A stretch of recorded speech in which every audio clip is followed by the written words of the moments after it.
The balcony's always ready. Okay, staff is ready because the balcony's ready. All right, good evening, everyone, and welcome to the City Council meeting for the City of Alameda. Tonight is Tuesday, April 21st, 2026, and we are about to go into a special City Council meeting that is closed session, but we're going to start with the roll call. Madam Clerk Laura Weisinger, would you please call the roll? Council members Bowler. Here. Daysog. Here. Pryor. Here. Mayor Ezzy Ashcraft. Here. Hopefully Council member, Jensen will be here now. Okay. And Councilman Madam Jensen's Clerk, do present. we have any public comment on closed session items only? We do not. Okay, well then we'll move on to adjourn to closed session to consider the following items, which I'll ask the clerk to share with us. Conference with legal counsel existing litigation pursuant to Government Code Section 54956.9A. The case name is the City of Alameda versus Greenway Golf Associates, Inc. The court is Alameda County Superior Court. The case number is 22 CV 011964. All right, thank you for that. And if we could have the council and all the staff, including our Public Works Director, Aaron Smith, to come on back, we will start closed session. And for any members of the public watching, we intend to be back before you at 7 p.m. Thank you.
Right, everyone. It is 7 o'clock on the dot, and so we're going to start on time.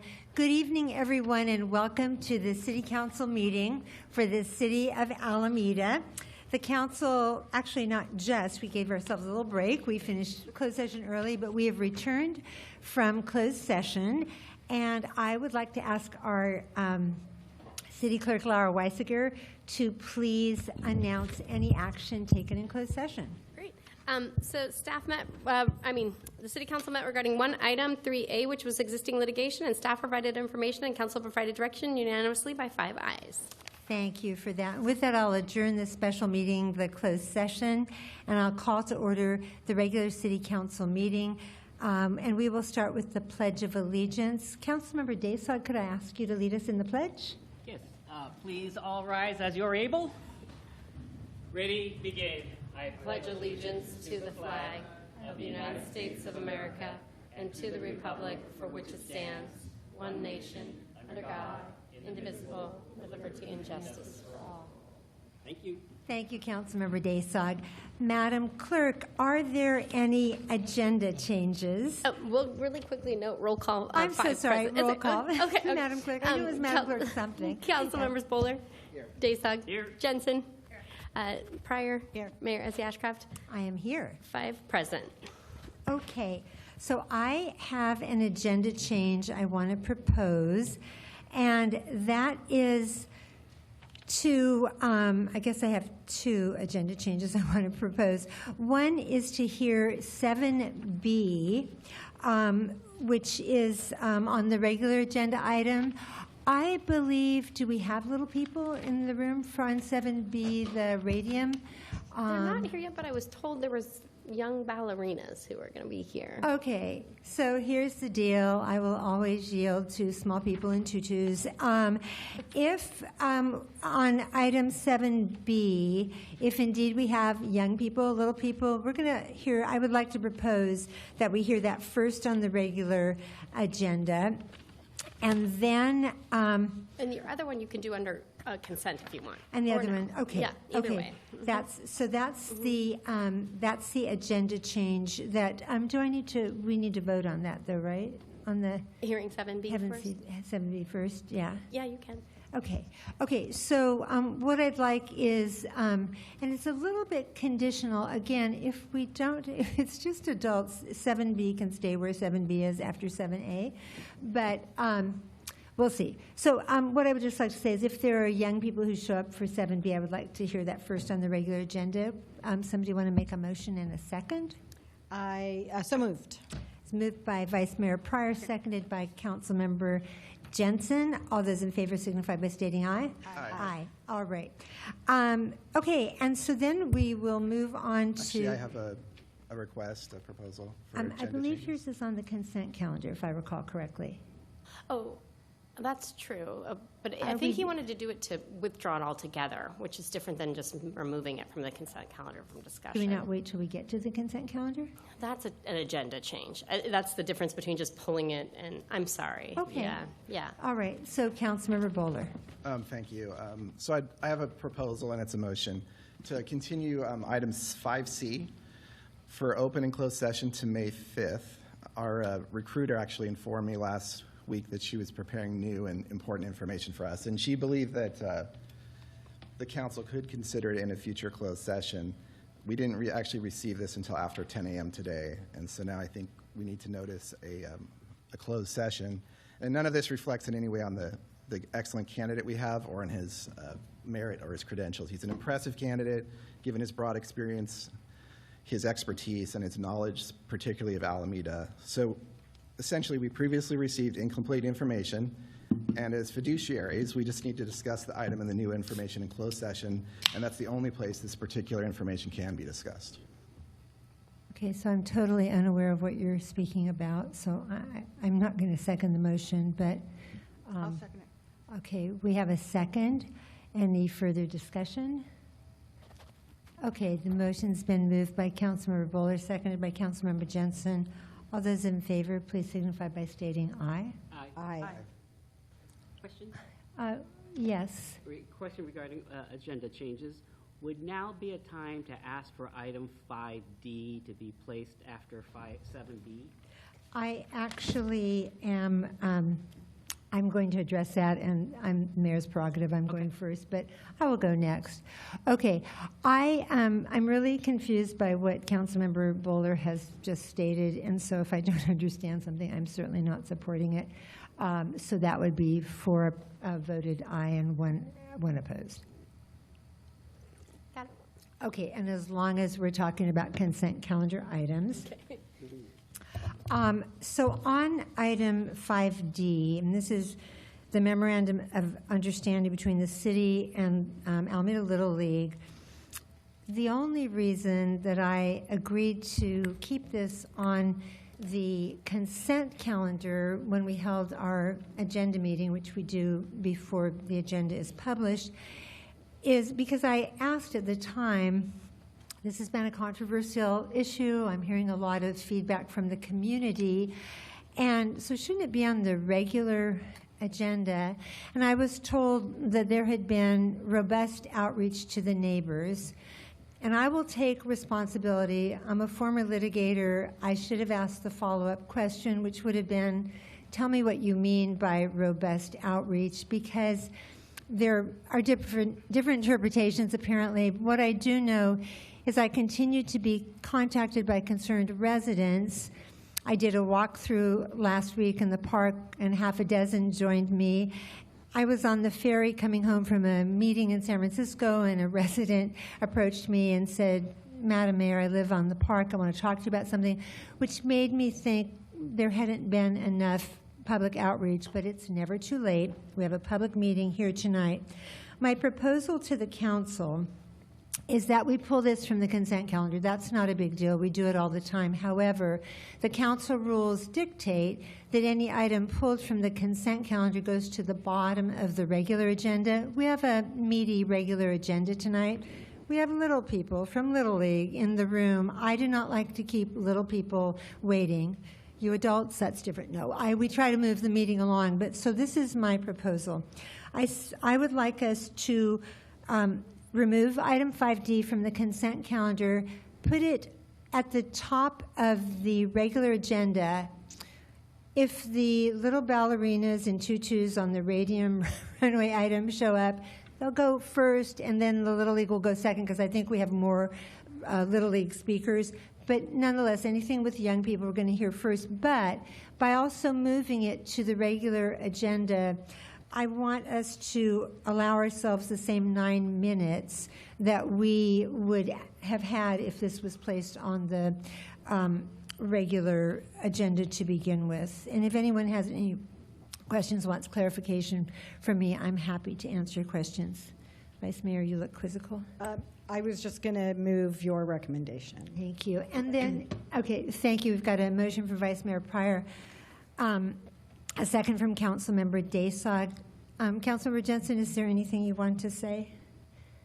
Okay, well, I'll address that when the item comes to us then. All right, so all those in favor of the proposal that I made that's been moved and seconded, please signify by stating aye. Aye. Any opposed? Okay, that passes unanimously. Our city clerk keeps track of all these things and Got it. will tell me what I need to do, when I Yes. need to do it. And am I good to move on to proclamations and special orders? then? We are. All right. Great, thanks. So we have two, not proclamations. You don't have to listen to me reading, but we have two recognitions from our city that are both lovely. And Madam Clerk, which one are we starting with? I think we could start with the one for the Compass Ethics presentation for Ethical Culture Award to the Police Department, and it's Bradley Strausser and Lisa Strutz who are here to And present. they're here. Okay, come the police on up and tell us what this is all about. I love starting with good news. Yes, this is good news, and I'd love to invite the chief up, Chief Joshi. So my name is Bradley Strausser. I'm a professor at the Naval Postgraduate School down in Monterey, California. Yeah. If you're familiar, come on down. Yeah.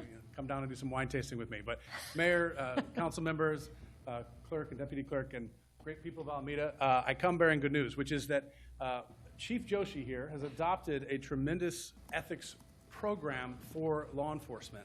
It's a new program that we designed, my researchers and other professors, we designed this program based off of evidence-based actual research that shows it works, it's effective at improving things like culture, improving things like ethical accountability, improving ethical decision-making in law enforcement. We actually have data that shows this. And I talked with Chief Joshi about this several months ago. He loved the idea, loved the program, wanted to bring it into Alameda. And so he's one of the first adopters to bring this program into his police department. He already is having really good responses from it. And so what we want to present him with here today is just a certificate proclaiming Chief Joshi and the Alameda Police Department as a whole as what we call a Compass ethical leader in this space. So if you don't mind, I'll read it. Don't mind at all. And if you could read into the microphone, then it is captured because we're also making a record of the meeting. I love it. So, be it hereby known that the Alameda Police Department, having fully demonstrated its voluntary commitment to law enforcement excellence by pursuing the innovative and research-backed ethics initiative Compass Ethicards, thereby raising ethical awareness and outcomes for its officers and the community trust here in Alameda of the citizens it serves, and thus having exemplified the best professional practices to hold itself to the highest standards of moral clarity in service, is hereby recognized as a Compass leader in ethical culture. And this is effective of when they started the program at the beginning of February 2026. Congratulations, Chief Joshi. Yeah, and we've got Captain Jeff Emmett there too. Okay, we need some photos. All right. You have a great chief here and a great department. Thank you. We're proud of that. Chief Joshi, do you want to say something? Sure you do. Sure, briefly. No, thank you so much for this opportunity. Appreciate the support from the city council, the mayor, city manager for helping us get this this program in place. Captain Emmett was really critical and key in spearheading and getting this initiative to the Alameda Police Department. And the feedback I've gotten is that our department is actually using it at a very high rate at this point, much faster than what they normally expect. So I'm really happy to have this as an opportunity, and we live in inquiry, and we hope to grow as an agency and as a profession. Thank you so much, all of you. We're proud of you. Thank you. All right, and it doesn't stop there. Okay, I have to laugh a little bit because I haven't read my meeting rules, operating rules, which would say we don't applaud, but sometimes we make exceptions, and that was a good one to have an exception for. And we've got one more award. We So, have Madam Clerk. Alexandra Schultes from the Motor Vehicle Board to present a Zero Emissions Vehicle Readiness Award. And she's Come here on tonight. up. Welcome. Hello. I just have a few things to say about this award. All right, well, tonight the new Motor Vehicle Board of California is proud to recognize the city of Alameda as a ZEV Readiness Award recipient. You, as a city, have demonstrated what it truly means to fight climate change and reduce harm to Californians, and have embedded equity into decision-making and infrastructure development for the transition to zero-emission vehicles. The new Motor Vehicle Board launched this award in July of 2025 to support the California Transportation Agency's core 4 priorities of safety, equity, climate action, and economic prosperity. We recognize that nearly half of all climate-changing pollution in California comes from the transportation sector, and encourage action for a cleaner future for all Californians, regardless of where they live. The shift to cleaner transportation is not simply about technology, it is about people. It's about access and ensuring the benefits of innovation reach every household, neighborhood, and future generations. You have shown that meaningful progress does not happen overnight. It takes vision, but just as importantly, it takes commitment. That looks like long city council meetings or planners who stay late reviewing community feedback. It takes public works teams who adapt infrastructure in real time, and community partners who help build trust and ensure all voices are heard. And finally, it takes leaders who understand that equity is not a single initiative, but an ongoing process. Behind every charging station installed, every fleet transition planned, and every policy adopted, there are countless hours of collaboration, problem solving, and persistence. There are residents who share their experiences, staff who transform ideas into action, and advocates who keep the focus on fairness and inclusion. What makes this work truly impactful is the intention to make it last. Equity-centered infrastructure requires care, it requires maintenance updates, evaluation, and the willingness to evolve as community needs change. The City of Alameda has embraced that responsibility, recognizing that sustainability is not only environmental, but social. You recognize the need for adequate charging solutions and accessible infrastructure for all residents, regardless of income or living situations. by prioritizing access in underserved areas, considering affordability and usability, and engaging community members as partners rather than recipients, you are helping to ensure that the transition to zero-emission transportation is not just cleaner, but more just. Alameda has prioritized the expansion of EV charging by including it in your 2040 general plan, your climate action and resiliency plan, and your city council strategic plan. By creating 2 public-private partnerships with EV charging providers and launching a multi-family EV charging technical assistance program, your efforts remind us that progress is built collectively. It is powered not only by electricity, but by dedication, patience, and a shared belief in a better future. On behalf of the New Motor Vehicle Board, thank you for your leadership, your persistence, and your commitment to fighting climate change and reducing harm to all Californians by making the city of Alameda ZEV ready. Congratulations on this well-deserved recognition. Thank you so much. And yeah, that's an applause line too. And I'd like to call Danielle Mueller, our Sustainability and Resilience Manager, up to receive the award. Photo op again. Thank you. Danielle, do you want to say a few words? Yeah. Thank you so much for coming. Thank you. And I mean, I think everybody knows, but ZEV is zero emission vehicle. So Danielle and I will share that earlier today, Danielle and I were in San Francisco. It's Climate Week, and we were invited to a session and got a lot of, well, we contributed some good feedback. And Alameda is recognized as a leader in doing a lot of climate change preparation. But we are so lucky to have Danielle. So tell us a little bit about this, or whatever you want.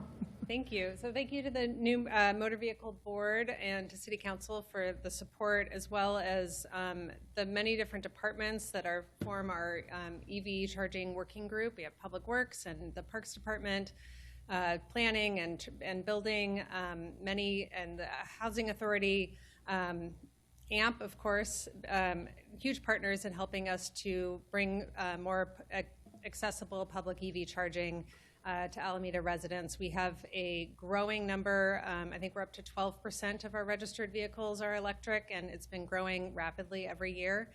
And we have challenges accessing charging at home with rentals and homes that don't have garages or driveways. And so we've been looking for opportunities to bring charging into neighborhoods with curbside charging with our partner It's Electric.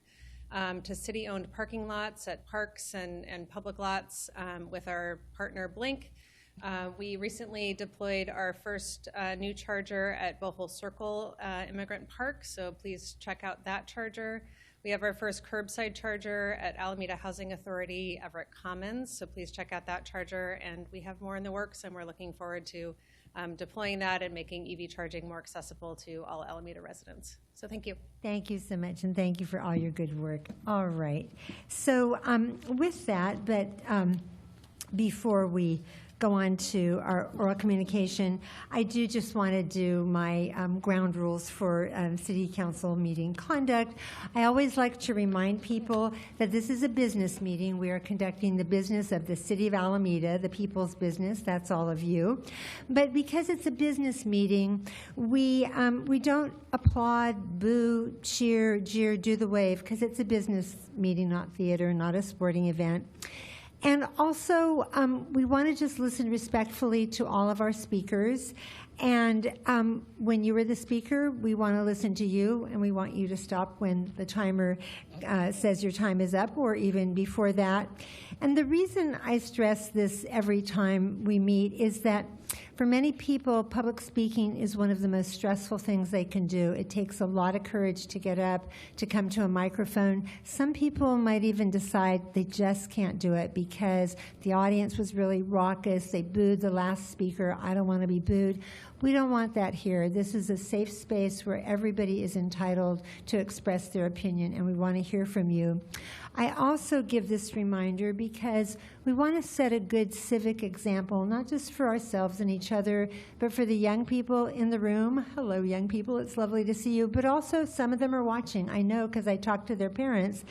And we want to set that example. I mean, we could look around wider society, the state, national level, what have you, and see a lot of things that don't look so great. But here in Alameda, we do it the Alameda way, which is to say everyone belongs, we respect everyone, we want to hear from all of you. So we just ask that you treat people the way you would like to be treated. And if you have signs, that's your First Amendment right to hold them up. I just ask that unless you're sitting in that very last row, you don't hold them over your head, because we don't want you to block someone's view behind you. But it's not complicated. And then I read this language, and we hopefully never have to use it, but California Penal Code Section 403 states that it is a criminal offense for any person to, without authority of law, willfully disturb or break up any assembly or meeting that is not unlawful in its character, other than an assembly or meeting referred to in Penal Code Section 302 or Elections Code 18340. First violations will receive a warning, and continued violations will require additional action, which could include police intervention. So, having given the ground rules, you're all ready to go. And Madam Clerk, and this is where we hear oral communication, which is public comment, but on items that are not on the agenda. So, Madam Clerk, do we have public comment? We do. First up is Chris Ellsworth, then Rachel Campos de Ivanov, and then Corinne Kirschbaum. All right. And again, for items not on the agenda. Okay, come on up and welcome. Chris. Hi, my name is Chris Ellsworth. I live at 1414 Pacific Avenue, across from Little John Park. It's not about. It's off the agenda. It's not on the. It's not that item. If you're going to ask about that. Okay. All right. I want to call attention to the street gutters along Buena Vista Avenue, next to the park. They're in serious need of cleaning. In many places, the dirt and debris have come all the way up to the level of the curb, and during storms, the water floods onto the curbs. There is scheduled street sweeping there, but due to the number of cars that are parked, it has not been cleaned out in the 16 months that I've lived in that house. I regularly go out and clean it out a little bit to try to keep the water moving. So because the city is the sole resident and manager of that block, I urge the city to take action to ensure the gutters are properly maintained, reduce flooding, and improve accessibility, prevent debris and garbage from running into the storms. I yield my time. Thank you so much. All right, our next speaker. Rachel Campos de Ivanov. Welcome, Speaker Campos de Ivanov. Hi, I just wanted to draw attention to one quick thing. First off, April is our Arts, Culture, and Creativity Month, which is sort of fitting for this evening. In addition to many of the hats that I wear, one of them is I'm on the board of the West End Arts District. And we have a very exciting project that is just about to launch on Friday, which is Ocean Photographer of the Year.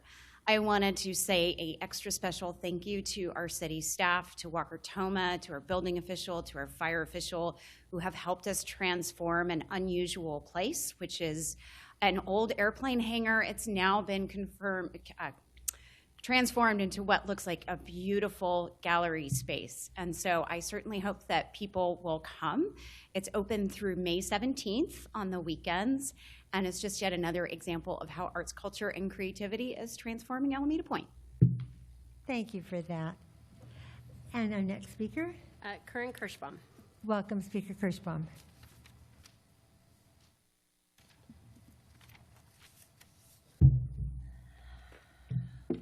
Here I am again.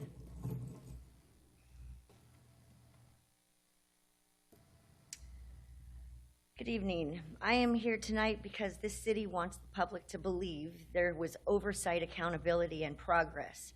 But the truth of the matter is simpler. And I'm talking, about the Village of Love and their reports. There were no reports. None. Not just no financial reports, no reports of any kind, no performance reports, no evaluations, no outcome data, no compliance records, no oversight records, nothing showing what Joey Harrison and Village of Love were actually doing, whether contract terms were being met or whether public money was being spent properly. We're talking about $10 million almost. Right, Marilyn? And when I demanded those records, the city attorney's office claimed the reporting was done verbally over Zoom. Verbally. Then, Where are amendments allowing that? Where are the meeting minutes? Where are the notes? Where's the written record? Where's the documentation proving those verbal reports ever happened or were accepted? There were no amendments, no meeting minutes, no notes, no documentation, no paper trail. So let's be honest about what that means. No real oversight. And despite that, the city kept giving Joey Harrison millions of dollars for years when you knew there was nothing, no money trail, and nothing was happening. Those contracts were all being breached, and you did nothing, but you did do one thing. You all had a celebration. You all patted each other on the backs for all the hard work that you didn't do. People died. Do you understand that? People died waiting. And what you've done to me, if you see something, say something. Right, Marilyn? That just means if it's not against you and your false transparency. The city knew there were no actual reports, no meaningful documentation, and no real oversight, and it still continued to hand over public money. Then after giving him more money, what changed? Nothing. Still, no financial reports for 5 years. They were to be turned in every month on the 7th. And there's nothing. But when people continued to complain, And your you time is up. Thank did you so nothing. much. Do we And have you further should be public held comment? held have one accountable. more Have speaker. You one should be more charged public with comment. manslaughter, Marilyn. Jennifer. Our And next you will speaker. be. because Thank you. Thank you so much. Our next speaker. Jennifer Radakovich. Welcome, Speaker Radakovich. Come on up. All right. Thank you. Your time is up. Thank you. Bye-bye. All right. Welcome. 30-year teacher. I taught in 3 schools in this city. I don't lie. I have no reason to lie. But they do. All right. 99% of the time we follow procedure, but welcome. Hello, my name is Jennifer Radakovich. I'm the Executive Director at Rhythmics Cultural Works, and I just wanted to say thank you to the City of Alameda and specifically to the city's Base Reuse and Economic Department for recommending Rhythmics for an East Bay EDA Award, which we received last month for community impact. Thank you so much for all of your support. We're also very, very pleased to partner once again with the City of Alameda and the Recreation and Park Department and the Public Art Commission to help present our Summer Rhythmics in the Park series, which will bring music, dance, and culture to parks across Alameda, starting in June with the Unity Fest, which celebrates arts from Africa and the African diaspora. We'll be at Chochenyo Park this year, at Franklin Park, at Gene Sweeney Park, and at Lincoln Park. So I just wanted to say thank you to the City of Alameda for all you do in support of arts and culture for our community. Thank you. Thank you, and thank you for all you do. Our next speaker? was our That last was it. speaker. Okay. So with that, we close oral communication non-agenda items, and we move on to the consent calendar. These are routine items that are approved by one motion unless council members remove items for discussion. We've already dealt with 2 of the consent calendar items.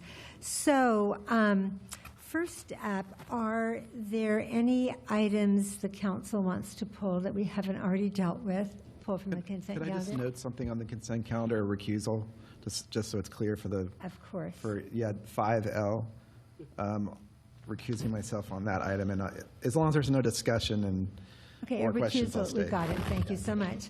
All right. Any pulls from the consent calendar? I'm seeing no pulls. And did you say something?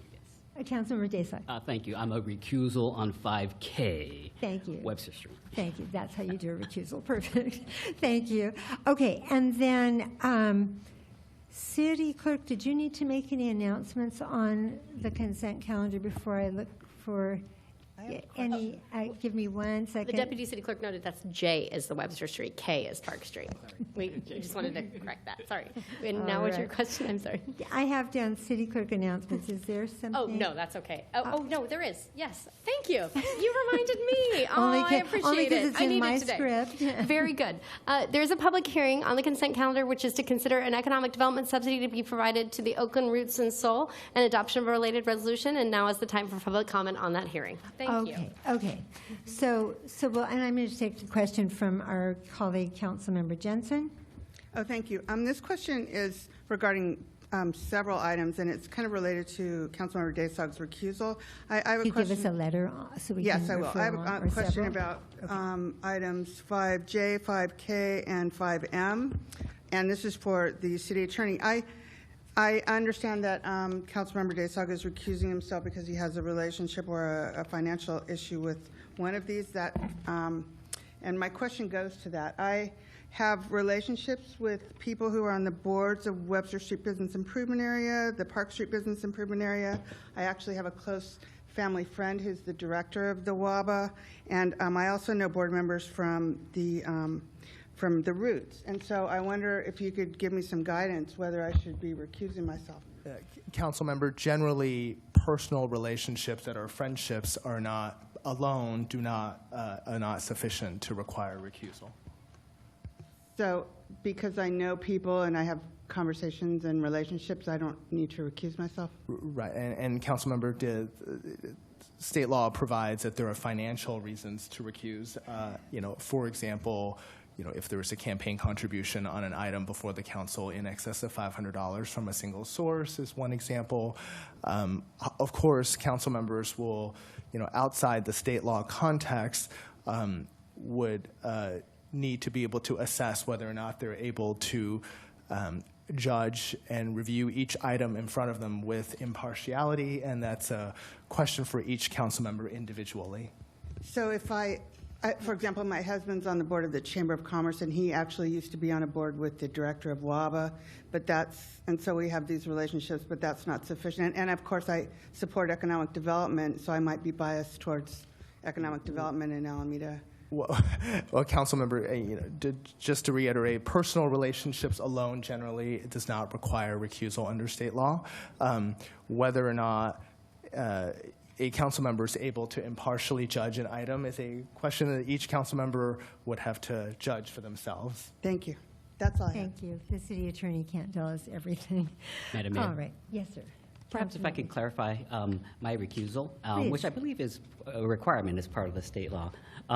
So the reason why I have to recuse myself on 5J, thank you, is because my house is practically 2 buildings away from Webster Street. So given the proximity, I have to recuse myself. So thank you. And did you want to add anything, Councilmember Bowler?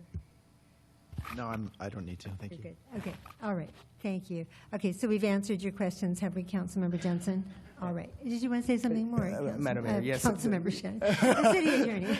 Councilmember Daysog did give me a very good reminder. Yes, state law does require that we state very briefly the basis of recusal.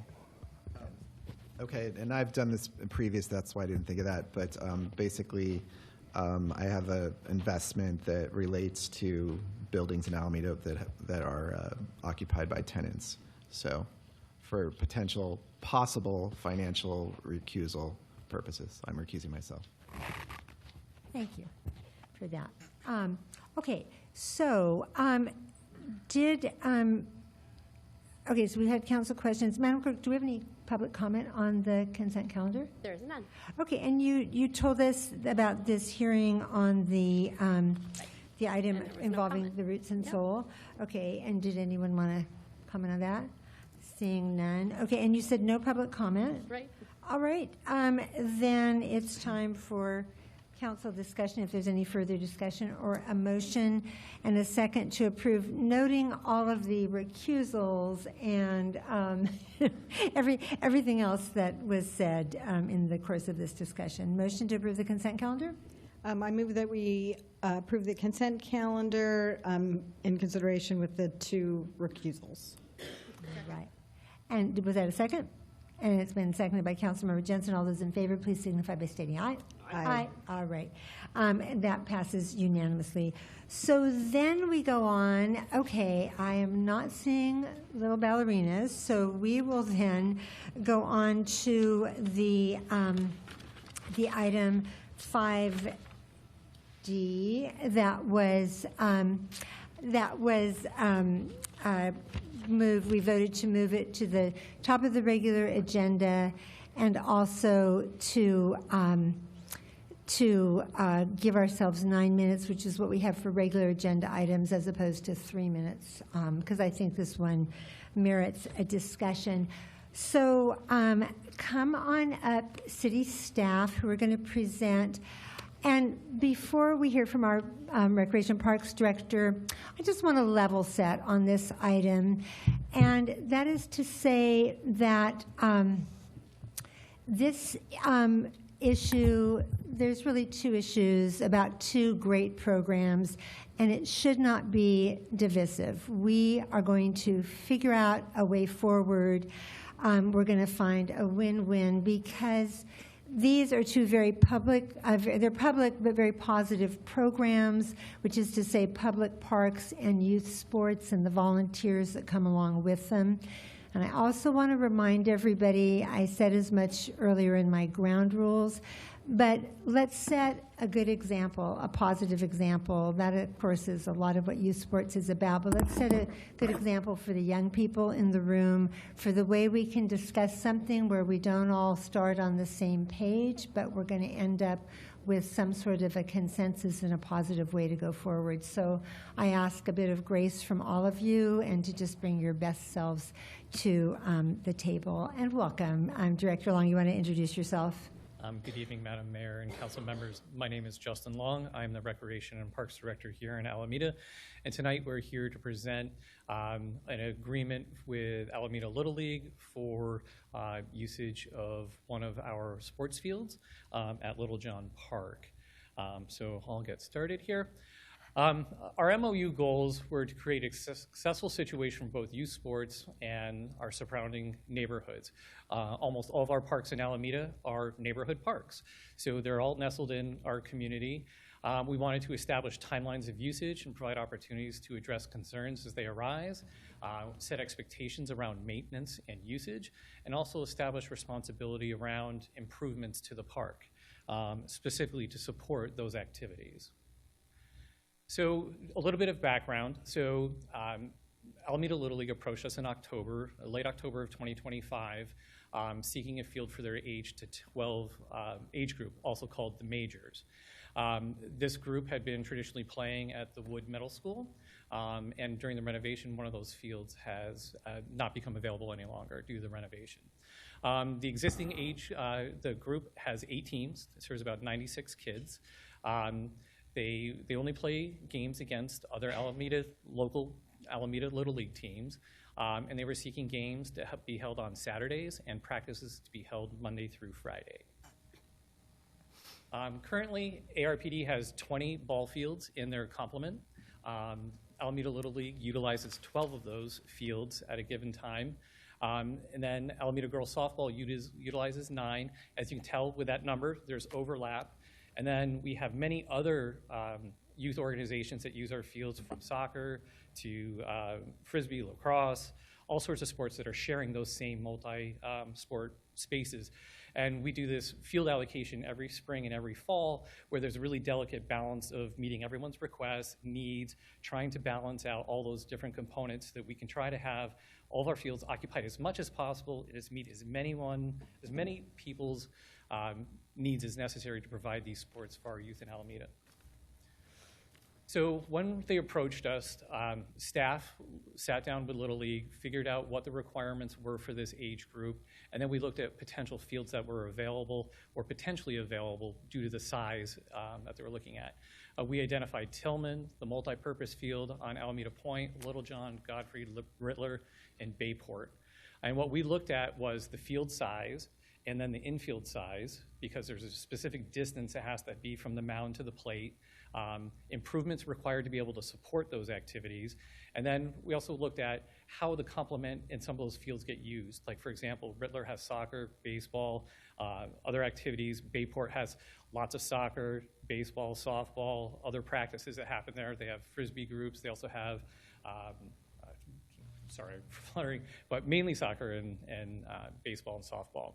And then we also applied to Title IX. So as part of that, we have to balance out our field rentals 50-50 between female and male sports. And so it's a really delicate balance sometimes based on what people request from what we can actually provide. So we looked at all of those as we were considering different options for utilizing and seeing if a field might work. So when we looked at all of those to look at the minimization of impact, Littlejohn was selected. Part of that reason is because Alameda Little League already used that site 6 days a week, basically almost during the same time frames they were requesting for the majors group. So we were trying to balance out the impact to the other user groups based on having to move their younger group into some other fields that they felt that they could accommodate, because their younger T-ball groups could actually play in the grassy areas, like at Bayport, for example, that didn't need an infield, so that we could accommodate them in other locations. And then we also looked at the requirements to make those modifications. Some of those fields, like Rittler and Bayport, even multi-purpose field, we would have to basically build a whole new ball field in order for those to exist. And in doing so, would potentially eliminate the multi-use of those sports. So by putting those in, we would eliminate being able to have soccer and other sports use those fields. And then we also tried to look at the impact to Title IX. Since they're already using it, it's the same complement, that it wasn't going to impact our balance. So here's an overview of the area in Littlejohn.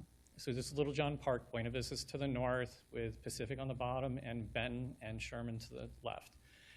The overall park size is just about 4 acres, and the baseball field acre is approximately 1 acre of the park. So from the community engagement side, so in November 26, we sent out a blast email to all of our sports groups and user groups to let them know that these community meetings were going to be happening. And then December 3rd, we had flyers placed at the park at all the entrances on A-frames. They were posted on the bathroom. They were posted to the barbecue areas. These were laminated signs. We also updated our social media. It was placed on our website. We also placed hangers on doors surrounding the park. A lot of this was done because of the short time frame around the holidays and trying to make sure that notices would be actually at the houses. And then we held a community meeting on December 17th at the park at 6 p.m. And then we held a second meeting, again, at the park on January 28th, again, at the park. From the community feedback from the meetings that we received, there was 3 main categories that came up. One was the safety of park users and worry about cars getting hit along Pacific. There's a playground nearby along the third baseline that we wanted to protect. There's off-site parking was one of the concerns as well, because we knew there would be a lot of drop-off and turnover at games. And so we tried to look at how we're going to balance that. And then access to the park outside of Alameda Little League usage, and how could we try to accommodate that. Those were the 3 major concerns that came up out of those meetings. And it helped guide some of the improvements we were going to make to the park. So with that, we looked at different opportunities of how we could provide that extra protection. Installing fence netting that extended 20 feet in the air along the third and first baseline, extending temporary fencing even beyond that. That was 8 feet tall. Those are completely removable, not permanent. The dugouts that existed at Littlejohn were identified in our ADA transition plan as non-compliant. They were extremely narrow, and they had no paved access to each of those dugouts. So we replaced those, made them wider, and fenced them in for protection. And then a temporary outfield fence for the perimeter at the 200-foot mark in order to support the age group was installed. Now those are installed with temporary bases that can be inserted and pulled out and removed. And with an agreement from Little League today that they're willing to remove that fencing every Friday, or sorry, they'll remove it Monday mornings and they'll leave it gone all week and only have it installed basically from Friday evening until Monday morning. So that way, that physical looking barrier will no longer be there. In the interim, we have left 2 40-foot openings between the end of the first base and third base line so that people can access the grassy area even when Little League's not using it. So when we get down to the MOU terms, this is a trial. They approached us. We went to the community. We told them this is going to be a trial. We're going to do it for a year, see how it works, evaluate it, and then collect all the feedback we can and determine whether or not this is a good fit. We wanted to preserve the community access by making sure that it was only restricted to certain hours. We've worked with the Alameda Little League volunteers, their organization leadership, to provide communication around the parking plan. We've had staff there on site helping direct. I myself spent a Saturday out there helping direct parents to those different locations. And then around the actual improvement costs. So at the very beginning of this, Little League has agreed to reimburse the city for all of the improvements. We've already received payment for those. And so what we put into the MOU is that if there were any future safety improvements that come up, that Little League would be responsible for those if they agreed to do so, and if they didn't agree to do so, that the agreement would terminate. The hours are Monday through Friday, 4:30 to 7, Saturdays 9 to 7, and then Sunday would be makeup games. Now, as we all know, it rained like this last weekend, but that would lead to those other things. The other component was there would be thresholds in there where if compliance didn't happen, that games would be suspended for a period of time, maybe it's 1 weekend. But then if they continue to violate it, that would lead up to termination of the agreement. So we also are agreeing to a follow-up. So we're going to do, at the end of the spring season, we will do another community meeting, get that feedback. We'll bring it to the Parks and Rec Commission. And then any recommendations now that we'll implement for the fall portion of the program, then we'll evaluate it again at the end of the year and bring it back to the commission. So with that, I'll open it up to questions. Sorry to rush there at the end. Thank you for that. Council, do we have, and Madam Clerk, do we have public comment on this? How many? So far, we have just 6. 6, and none online? Well, it's none online, None no, online. just in Okay. person. Okay, so any clarifying questions, Council? Councilmember Daysog? Sorry, I was looking that way. Thank you. Section 2.III of the memo delineates set time periods or broad bands of time when baseball has priority and exclusive use of the field, I believe even if no one is actually practicing or playing a game. This section states Monday through Friday, 4:30 to 7, Saturday, 9 a.m. to 7, and Sunday, 9 a.m. to 5 p.m. as needed for makeup games. This, I believe, forces the baseball community, have you given consideration to creating a schedule that delineates the precise time at which a specific team is allocated practice time instead of this broad practice category times or broad game times? So, Councilmember Daysog, so we have not started to publish a schedule for actual team times. In our experience with Little League over the last 10, 15 years, they occupy all of that time. There's not often a time when they're not using them during those practices or those games. They actually struggle to find fields here in Alameda to even hold those games. Like, for example, the rain makeup days. Today we just received even a request for more alternate fields and locations to try to make them up because they're in a compacted period of time. We will gladly publish the usage on the fences. We can put that up so the community knows when the fence or when the field is rented. We have no problem doing that. I think it'd be a way to communicate to the community or anyone who walks up whether it's reserved or not. But in general, they're often occupied during those times. The reason why I asked that question is a member of the public had raised concerns that people are being shooed off of the playing field when it's a reserved time for baseball, but there's no teams whatsoever? Have you seen that comment? And We received the comment, but I have not seen the experience. I've not had them reach out to me specifically about that, but I did receive the comment and the same comments that you all have. There was concern issued around staff members or volunteers doing work during the day on the field itself, and there was interactions with members of the public from at least 2 times that I was communicated. I reached out directly to Little League to have a conversation with them about that volunteer and to have them address that with that volunteer, that how they approach community members and that the field is open during the day for everyone to use outside of those hours. If anyone wants to use it and the field is not being used, the public is allowed to use the field. If they show up to come use the field, like with any of our other field rentals, we ask all of our folks to have their permits with them. They show them the permit, and they're asked to leave. last question. Of course. One last question. Is there a physical need for the fence that goes in the outfield? I mean, is it because kids 12 and under hit beyond that? So the kids don't, in that age group, do not hit beyond that fence, but it was an effort to keep a barrier for people walking into active games. So we didn't want people just walking from the adjacent sidewalks on the south and east side of the park to just walk into a game that's happening. And so that's why the temporary fence is installed, and that's why it's the color that it is, so that people see that. Thank you. Okay, Vice Mayor Pryor, I think I heard. Yeah, I just have a quick question about the parking plan. I was wondering what it looks like and if it is working.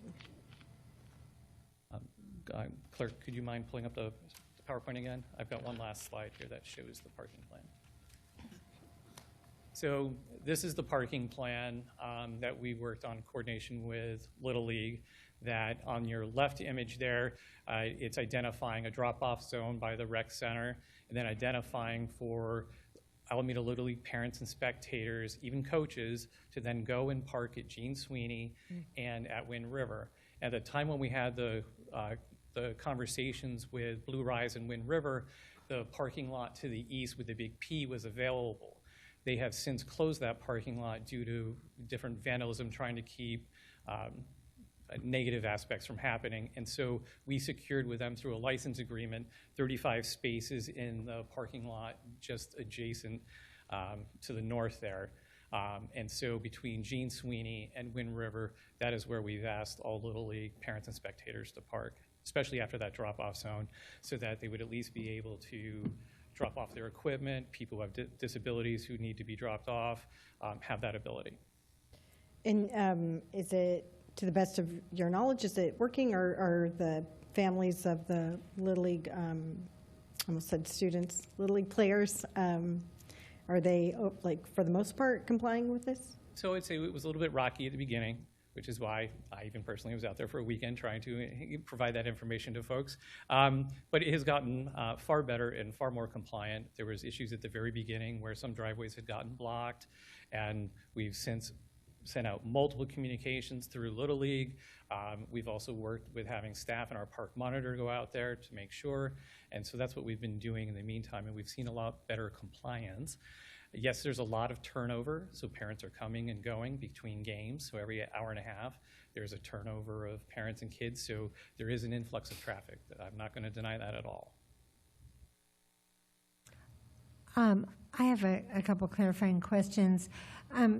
Director Long, why did this item never go to the Recreation Parks Commission? So I will just say, in hindsight, I would have done that at the very beginning of this conversation. It was, Little League was already utilizing the field for 6 days a week, and I didn't think it was going to be that big of a change. And that is on me, and I take full responsibility for that.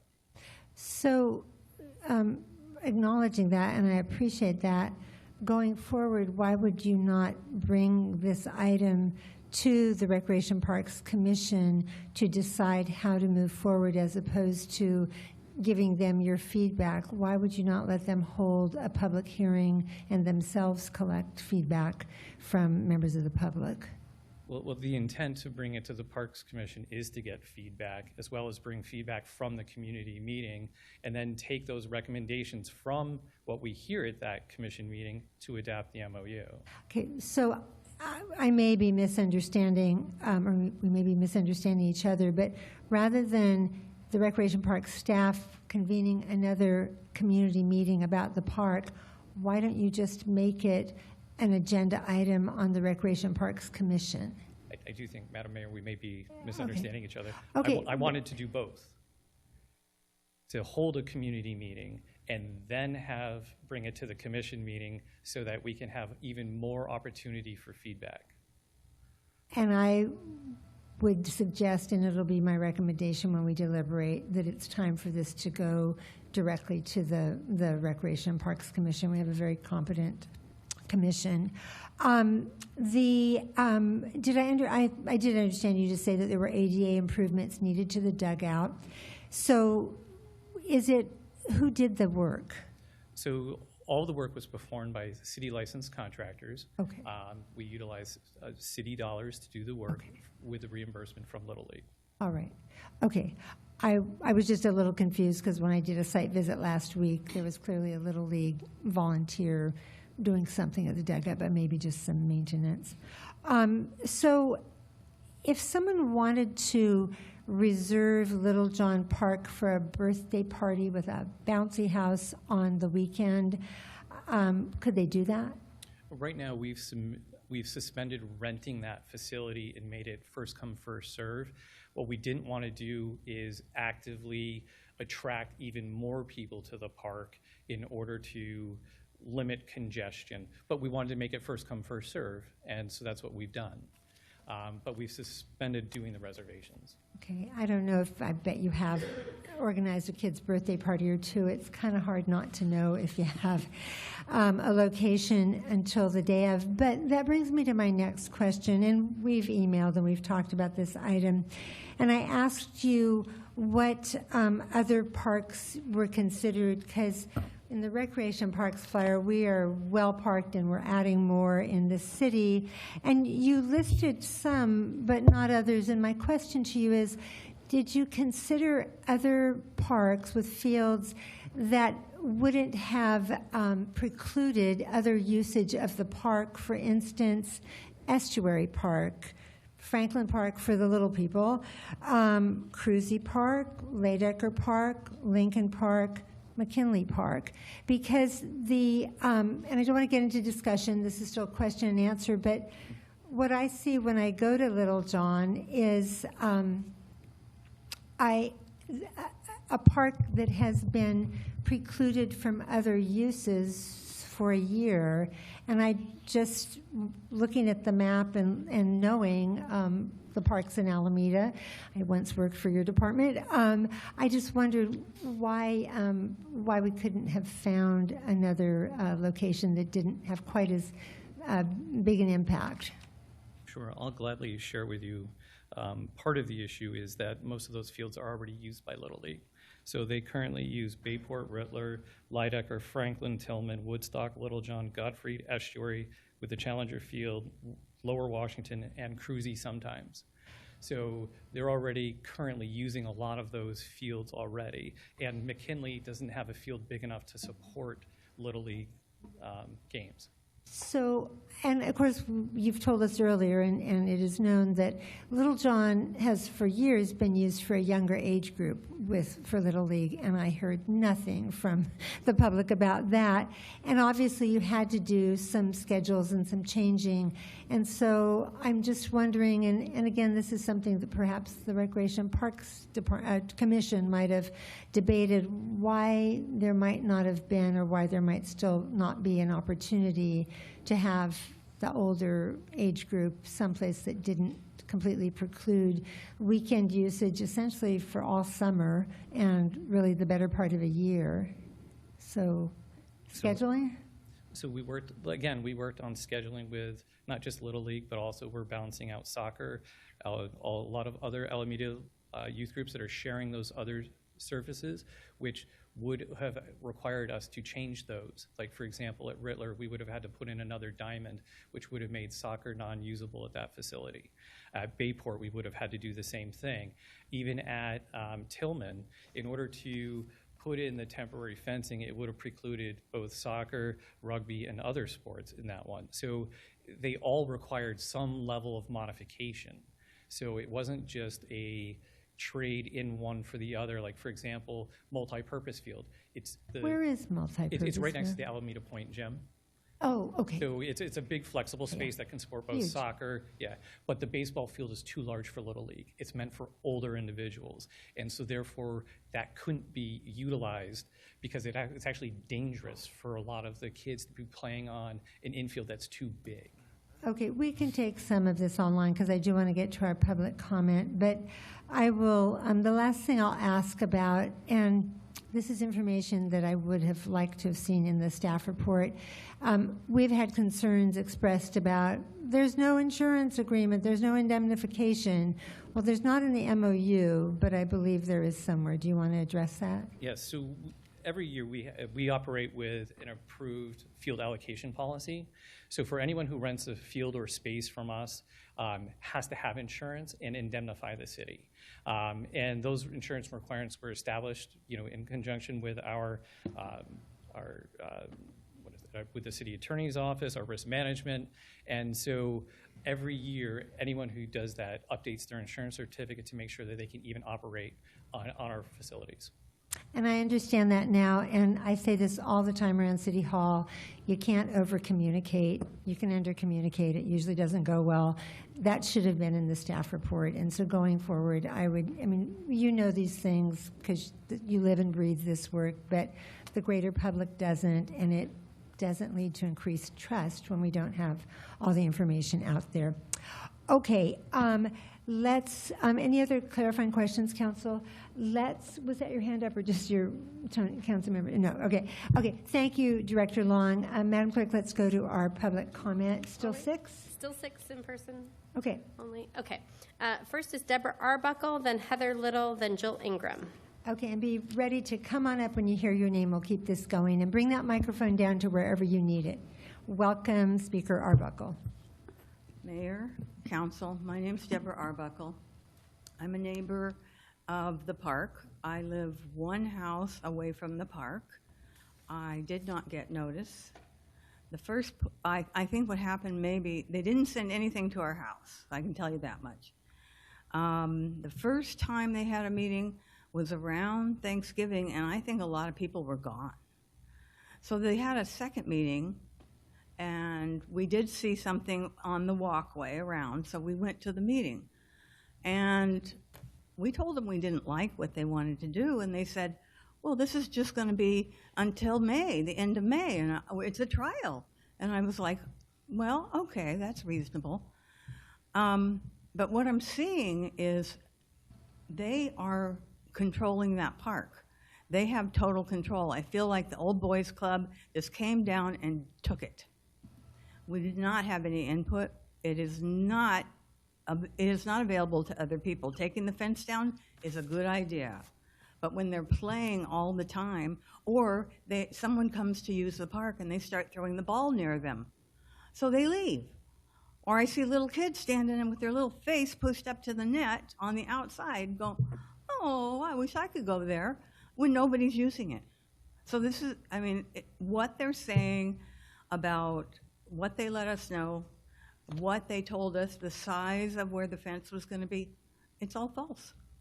They did not get the okay of any sort from the neighborhood. Thank you. Thank you. Our next speaker? Heather Little, then Jill Ingram, then Ron Matthews. Welcome, Speaker Little. Good evening, everyone. You received a letter from me today. I'm going to try and keep it really brief. I'm going to say the same thing tonight. I'm addressing you this evening as a homeowner and community member who's lived directly across from Little John for at least 21 years, and our family has fully welcomed and enjoyed and encouraged the use of Little John Park to its fullest extent possible. So when I first learned about ALL Majors coming, that they wanted to use the park, I approached it with an open mind and a supportive mindset. Especially, they've used it for years with no issue at all. So based on that, I welcomed the expanded use. But unfortunately, as Director Long has also shared with you, there were a lot of problems in the beginning for myself and my neighbors. But thankfully, I was able to be in regular communication with my contact at Little League, as well as with Director Long and Ms. Woolridge. And everybody was very responsive to those concerns and needs. But while these issues tend to have improving right now, I've got concerns that the problems will repeat themselves season after season as new families and staff rotate in. The primary concern right now is the usage being restricted because of the perimeter fencing in the outfield, which, as we know, will now be up for 8 months out of the year, effectively restricting access to what should otherwise be public space for much of the park's usable year. The fence is up. It now often sits unused. I've walked the park with Mr. Daysog. I've walked the park with Ms. Ashcroft. Other people have come to visit, even when the hours on the weekend. It was a beautiful weekend this weekend. Many hours of the day I took video, completely empty. Completely empty. You've seen that. Without the fencing, it would be used. This is very unusual for this park. I'm going to leave this by saying this is not about opposing the use of the park by ALL, but it's about being good partners and creating a compromise where we can all use the space for our purposes and co-enjoy what our tax dollars are paying for. We're asking for a more balanced approach that allows ALL to continue its programming while ensuring the broader community can still also enjoy the park, especially when it's not being used. Thank you so much. Our next speaker. Jill Ingram, then Ron Matthews, then Chris Ellsworth. Welcome, Speaker Ingram. I'm Jill Ingram, lifetime Alameda resident. Tonight, I ask you at a minimum to please postpone any sort of approval for the Alameda Little League MOU, as it has been fast-tracked towards approval. Also, we need to go beyond this year, and we need to discuss what's going to happen in the future. I attended both public meetings as I received an invitation taped to my house. I will tell you, I felt very intimidated at the first meeting. In attendance were several Little League board members and 3 to 4 ARPD staffers. Only 2 people were introduced, one being Justin Long and the other Steve. During this first meeting, 2 members of the public were rudely dismissed with their concerns throughout the meeting. It was very clear that the Little League was there to tell us that the majors would be using Little John Park for practices and games. They weren't there just to listen to our concerns or even answer questions honestly. I felt defeated and confused leaving the meeting. A few things stick in my mind after the first meeting. First, we were asked if there was any contact person from Little League that we could get in touch with, and if any issues came up. We were not given any information except for the contact with the city of Justin Long. We now have the president's email. Second, they used the strong word of sabotage at the first meeting, as they did not want this project derailed. I feel like I can't even discuss these issues with my neighbors because I will be told I helped sabotage this project. I hope this project is reviewed at the end of the season and everyone's opinions in our neighborhood are considered and respected. And the council members, Justin Long and the police department, they're all well aware of the concerns we've had for the last few months. Lastly, for the future meetings, please leaflet the neighborhood or mail the households. Thank you, and your time is up. Our next speaker. Ron Matthews, then Chris Ellsworth, then Eric Embry. Welcome, Speaker Matthews. Hi, I'm Ron Matthews. For the last 32 years, I've been involved in Little League, 26 of which I've been the president. Every time I come in front of this board or any board, everyone knows that I'm acting on behalf of children age 4 through 12. We're an all-volunteer organization. We're an international organization. You've seen us on television. This is the age group that you do see on television in August. It is the major division.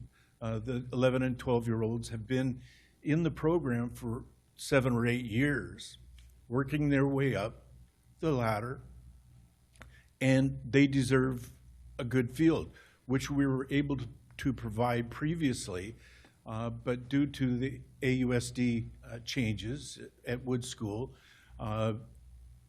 they got rid of a field, and then the other field, of course, it was maybe 10 times the cost of a city field to use on an hourly basis.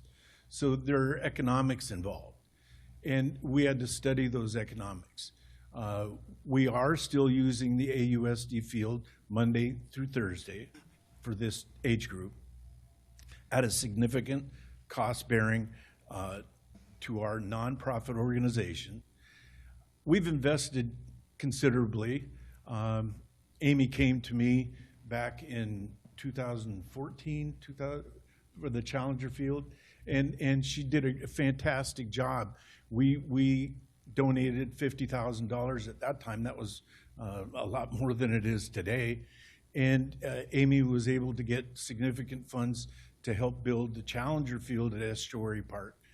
We've invested in many fields throughout the city. Over the last 10... Thank you so much. Your time is up. Our Okay, next thank you. speaker. Thank you. Chris Ellsworth, then Eric Embry, then we do have a remote speaker. Welcome, Speaker Ellsworth. Hi. Hi. I live at 1414 Pacific Avenue, directly across from Littlejohn. I have 3 kids who play in the minor leagues, and I also manage a team. Regarding the usage of the park by Little League, I am generally supportive of it.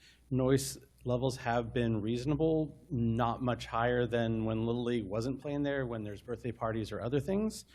And parking has been better than I expected. It hasn't been awesome, but I've always been able to find a parking spot on my block on the weekends, which is, again, for a park of that usage is par for that course. There has been congestion during the drop-off windows, but it's never been more than like 30 seconds, and given that Pacific is a slow street, it seems fair use of that street. While I miss the picnics, the volleyball games I used to play there, and soccer pickup groups, I recognize that there's a lot of kids in Alameda who want to play organized sports, and that we, as the city and the city council, have to manage and balance the uses against each other. I would like to point out that the MOU, as posted on the agenda website, contains defects in dates and times. Thank you for your consideration. Thank you. Our next speaker. Eric Embry. Welcome, Speaker Embry. Thank you. Hello, Council, Mayor. Thanks for your time. I live on Pacific Avenue, very close to Littlejohn, so I've come today just to hear what everybody had to say and add something. And fortunately, being the last person, I've heard a lot of things brought up already that I would have brought up. Thank you, Mayor. Thank you, Councilman Daysog. I walk to the park every day with my dogs, and I've lived there for 12 years. And when the little guys used to practice there, it was an integral part of the activities of the park, and you would have the rest of the community enjoying the field alongside the Little League practice. With this new group that's come in, it's been a drastic change, I would say, mainly due to the fence. So I do appreciate that that's already been mentioned. I think the fence changes the character of the park tremendously.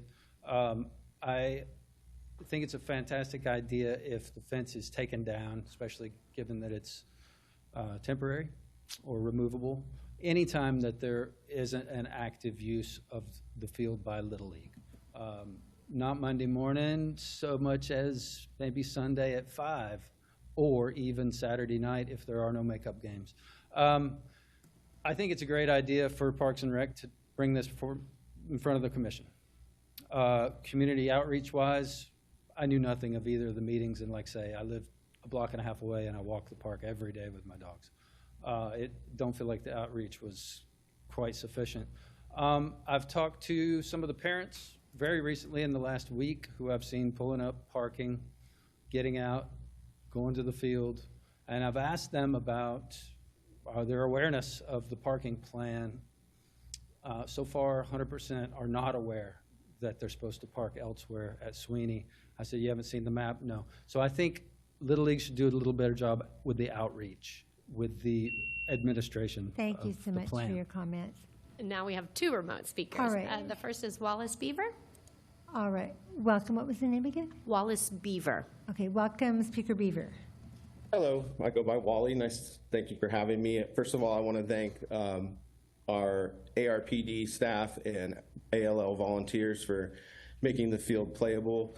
for this year. It was definitely a bit of a panic for a lot of families to know what we were going to do this year. Three things I just want to quickly address is that, first of all, there's precedent for this arrangement in town, right? There's large fields that are constantly consumed by single or multiple sports on any given weekend, and they're in the middle of neighborhoods. And the local residents, as far as I know, as a citizen, are not revolting against their presence, right? They've accepted it as part of their day-to-day life. And while I understand this sudden change in the neighborhood is hard for those folks at Littlejohn, again, this is not unique, and that's been a baseball field for my entire life. I've been here 50 years. It's a baseball field. It's not for bouncy houses. And so if it wants to be rented as a baseball field, it seems like that should be precedent. As far as the fence goes, baseball fields have fences. I appreciate that people want to use the park and run their dogs there, et cetera. But again, it's a baseball field. So in a perfect world, we have a place to play baseball. For the person who said we consume most of the park, the footprint of the baseball field is probably 30% of the park, 40% of the park.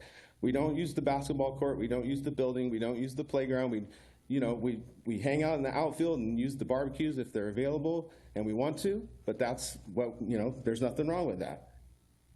Last thing I want to say is that, baseball continues to be part of the legacy of this city, and it seems like there's lack of support from certain people within the powers that be. I understand the need for equality, but it's a shame to see something that's been so powerful in the city sort of diminished over the past couple of years. Thank you. Thank you so much. Our next speaker. Allison Green. Welcome, Speaker Green. Hi, can you hear me? I can't work this thing. We can. Hi. Hi. I want to address one thing the last speaker just said, which was no one is not in support of baseball or youth sports, and that has never been an issue with the neighborhood.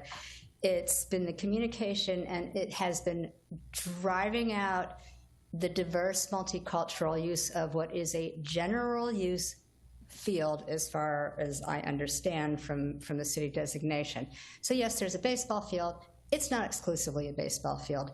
And also 30% is, I don't know that that's accurate, but the de facto footprint of the baseball field makes pretty much the entire, or most of the park, dedicated to a baseball game while it's going on. Also not necessarily a problem, but I think the thing that bothers me is that there's a presumption or assumption of the right for Alameda Little League to have this park. Something was up that was very misleading and divisive, frankly, on Little League's site today, saying that one of the friendly city council people got them word that this would be pulled from the consent calendar and that the neighborhood is trying to stop Little League from using the park. That it's false, it's inflammatory, and frankly, I think it is probably unfair to city council members to be characterized that way. So I question whether or not there are sufficient city council members who are able to vote on this tonight because they have been characterized that way. So thank you. Thank you. We have one more remote. And our next speaker is? Elaine Mendez. Welcome, Speaker Mendez. Hi, thank you so much for your time, City Council. I just kind of wanted to, I'm a mother of a Little League baseball player, and initially I was one of the guilty people, and I felt really bad that I didn't get the email. I did get the email. I was busy. I had 3 jobs. I didn't see it. And as soon as I found out about it, I moved my car. I volunteered whenever there was a baseball game to tell people, and people were really, coming together. They want to be there. They are so desperate to not take this away from the kids, especially seeing how, because Alameda City has decided to raise the fees for the major field where we normally would play, and it would never have affected this other community, because you have raised it 3 times the amount and we can't afford it, we can't play there. So, you know, we're trying to work with the city to find something, to find an equal ground that, you know, doesn't cost the parents who can't afford it, you know, to be able to play, to be able to see their kids go out and play, to work with the community. And with the building of the school and the renovations that have gone on, things have kind of gone back and forth and not in our favor. Things that said that were going to happen and then they were taken away from us. And so I will say we probably didn't react in the best, but we desperately want to try and we desperately want to work with everybody and to make this a Thank success. you so much. Your time is up. That was our last. And that is our last comment from the public. So we will close public comment. And I just want to say, just for everyone to hear, I don't think there's a single council member up here that's against Little League and doesn't want kids to find a place to play. Youth sports are extremely important. I think, you know, we have a little work to do, but I think we can get there. Who would like to start with comments? Councilmember Daysog. I just have a clarifying question in light of 2 comments regarding economics. We heard the president indicate that the economics regarding one of the fields at Wood School area had changed, and we had heard the last speaker mention the raising of the fees had a major impact. So the question is, if we basically went back to a lower fee, would that basically change things and such that that this field would not be needed? Director Long. Councilmember Daysog, to clarify, the fee she referenced was NAUSD fee that the school district is charging. In our last fee schedule, ARPD fees are $11 an hour for field to be used. And thank you for that point, because that was the other clarification I wanted to make. This happens a lot. It's the Alameda Unified School District and the City of Alameda. They share a word, but they are separate. They have different governing boards, different funding sources, different budgets. We don't set those fees. Thank you for that. Thank you. Another clarifying question? Yeah, of course. Another clarifying question. So we've heard some whether through email or through presentations tonight. In fact, you pointed out that a volunteer had shooed away people at not an appropriate time. So it seems as though maybe there's some room for proper signage delineating, you know, when the baseball fields are to be used expressly for baseball purposes and when it's available specifically for the public for whatever use that they want. Have you considered, you know, placement of signage with clear directions as to the dates and the time periods when baseball is to be used, and when the public can use it? Large signs like, you know, 22 by really large poster signs with large fonts. What's your communication strategy to inform the public when the public has a right to use the baseball fields? Commissioner Daysog, as I said in my presentation, that we'd be open to putting up signage. As with our tennis courts, we often put up QR codes that people can check to see when a court is reserved or it's being used by a group. We can do so in the same manner in order to make sure people are informed when it's being occupied by a rental group. Thank you. As long as we're on the topic of how to inform the public, one of the last in-person speakers did suggest that it's great to take the fence down. I concur, but suggested that rather than waiting till Monday morning, because it stays late and all that, if there's not a makeup game scheduled on Sunday, then to take it down at the end of the usage time Saturday evening. If there is a makeup game, to take it down at 5 p.m. Sunday evening. That would, I think, go a long way toward appeasing some of the neighbors' concerns. Since this proposal came recently this afternoon, I think we can work out exactly those details about when it can be removed and when it can be put up, but I will take your recommendation to do Yeah, so. well, I think there might even be a council direction to staff to that effect, but we'll see. Just hold that thought. Okay, back to you, Councilmember Desai. Did you? I do have one more Yeah, clarifying question, but I've can, asked. we are actually at the time where you can say Okay. whatever you want. We're past clarifying questions. You can discuss. Go for it. One more clarifying question on the matter of the fence. Have you contemplated, instead of you placing a fence there, even on the weekends, have you contemplated putting pylons to delineate where the baseball field is and where the public, given that the fence really, as you had indicated earlier, isn't there for purposes of, stopping rolling balls. It's mainly to delineate public space versus baseball space. We've not explored that because we're really more concerned about the general public just walking into a space and not knowing that a rolling ball or a potential ball could hit them. And so that's why we have always put the temporary fences up, like at Bayport. We've used these at Lower Washington. It's really for the safety of the general public. Couldn't signage indicate when people ought not to walk? Working in public for a long time, I would prefer the fence. It's the general nature of public. Kids can't read often when they're running around in Little, and this is a way that we can protect everyone in the public. Okay, and Councilmember Bowler, did I see your hand up? No, but I do have questions.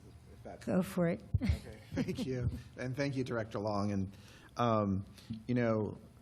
I just want to note for the record first that, we've got a correspondence file that has 50 pages because we've, as you know, we received a lot of emails and you've been good about replying to a lot of those and trying to get good information to the community. So definitely appreciate that. And on the issue of the fence, what is your take on the suggestions in terms of, can the fence just be removed for periods of time to help alleviate that problem of the perception? I know there's some gaps in the fence, right? But the perception seems to be that they can't use the park as much as you'd like, and then we don't want that. Yeah, ARPD is happy to support that. I think that in our original conversations, we talked about the removal after games. I think there was a lot of conversation around how much effort that would take after each specific game if they had to do it daily. But I do think that as a rationale for being able to create open space Monday through Friday for the general public to not have that perception, we are happy to support that and gladly support that. And then you may have covered this before, so I apologize if you did, but is there any brainstorming around the concept of, the department staff or department volunteers in this trial period being there to kind of monitor, keep an eye on things and help facilitate? You had the caller that called in and talked about how there are people, of course, with Little League itself too, that are very motivated to try to make this work. But is it a good idea? Have you thought about that? And definitely. Not only have I thought about it, I was, like I said, during the presentation, I was actually there. I actually spoke to the last caller who was unaware of the issue, and we had talked about it, and then she immediately began volunteering. I spent the rest of the day there. I got there 8 o'clock, and I was there until about 2 o'clock, helping to direct people to the parking lot. I also worked with Alameda Little League. They attempted to put up signage. I think at that time there was a misunderstanding around the signage, but we worked with them on that one. We've talked to them with having their volunteers. From a staffing perspective, I've asked our park monitor, who is around on the weekends, to stop by to see how it's going. She spends time to double check to see if there's parking available on the street. She stops. So again, there's other avenues which I've attempted to do that. I think having a permanent staff member there is difficult for us because we have so many things going on the weekend, but we are trying to put attention to that. I also hold weekly meetings with Alameda Little League to discuss anything that's happening. So we're trying to make every effort we can in order to try to make this as smooth as possible for people. Okay, thank you. And just to follow up on Councilmember Bowler's point, it's great to follow up after the fact with Little League, but it is more helpful to have things happen in real time. And so, trust me, I get staffing issues, but we do have our park monitors, and I wonder if there is a way that you might be able to schedule, because, I don't worry about the Monday through Friday or the whatever it is, practice times, but on the weekends when there are possible competing uses for the park. I just, and again, that may come back in the form of a council direction. Anything further from you? Okay, Vice Mayor? I just wanted to clarify this. I thought you said there was like a 40-foot like gap, I guess, like in the fence, so people could walk through there if there weren't games? Yes, so at the end of the third and first baseline, before the temporary outfield fence, there's approximately a 30 to 40-foot gap where people can walk in. You'll often see people with their dogs there. You'll see them using the field. They walk into the grass area pretty regularly. I'm there during the week. I stop in, check it out. And so there is activity still on the outfield of the field. There's no physical fence, gate, or barrier that is required to enter the field. Oh, okay.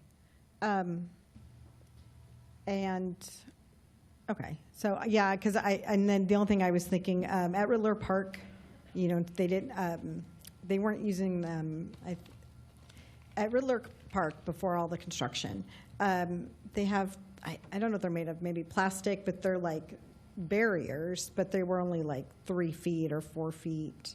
I don't know, is that an option to use? And so now I'm not understanding why the big fence is an issue. You can still go there, but I don't live there, so I don't. So the outfield fence is that temporary flexible fence that is about 3.5, 4 feet tall. Oh, okay, thank you. Councilmember Jensen? No, that answered my question. Thank you. All right.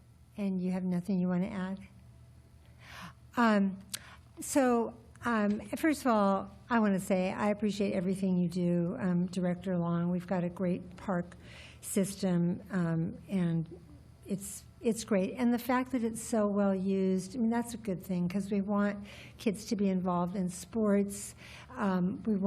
People of all ages, really. Our parks are multi-generational. You know, speaking of kids of all ages and abilities, I have heard it said, but only anecdotally, didn't have a chance to check up on it, that there is that Ala Costa Recreation Group, which uses the Little John Community Center. And this, for those who might not know, is a really nice program for older teens and young adults with developmental disabilities. I am told that they are being limited from being able to use the field during the week when their activities are going on. Can you? So to clarify, Mayor, they are not being prohibited from using the field during the week. When we held both community meetings, Ala Costa was present at both of those community meetings. We asked about any concerns they had. We specifically talked to them about areas that they used, and they were primarily focusing on the hardscape area adjacent to the building in the playground at that time. But they did not think that they were going to be blocked from the field, which they're currently not being. Concern was more around drop-off and pickup and making sure they had ample space in order to pick up the kids. And I think by having that temporary loading zone, we actually have that created. I'm regular communication with Ala Costa, and they've not brought it up as an issue to date. Okay, I'm glad to hear that. I also heard that there had been some trash left in their planting beds along the side of the building, so that's incumbent on Little League, right, to do the cleanup? That is incumbent on Little League to do the cleanup after their games. If not, my staff still service the park regularly, and so you shouldn't see a buildup of anything over any period of time. Okay, well, I'm sure I'll hear if there is. Thank you for that, and you can sit down. What I would like to see, because I feel that this issue has been negatively impacted by a lack of transparency. I actually wanted to ask the city attorney, is there something we might need to do, perhaps a change in the municipal code to specify who can and cannot,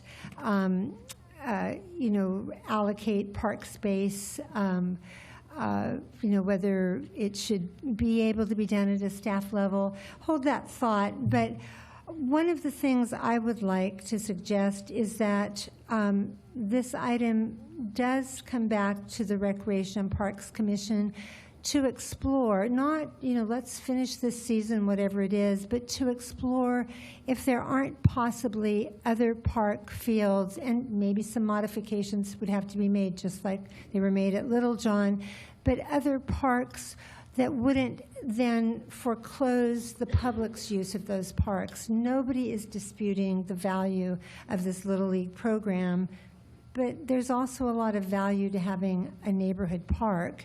And the fence changes are great, but I want to see them as expansive as possible rather than waiting till Monday morning. But I would like to give staff direction to bring it to the Recreation Parks Commission to explore other alternatives.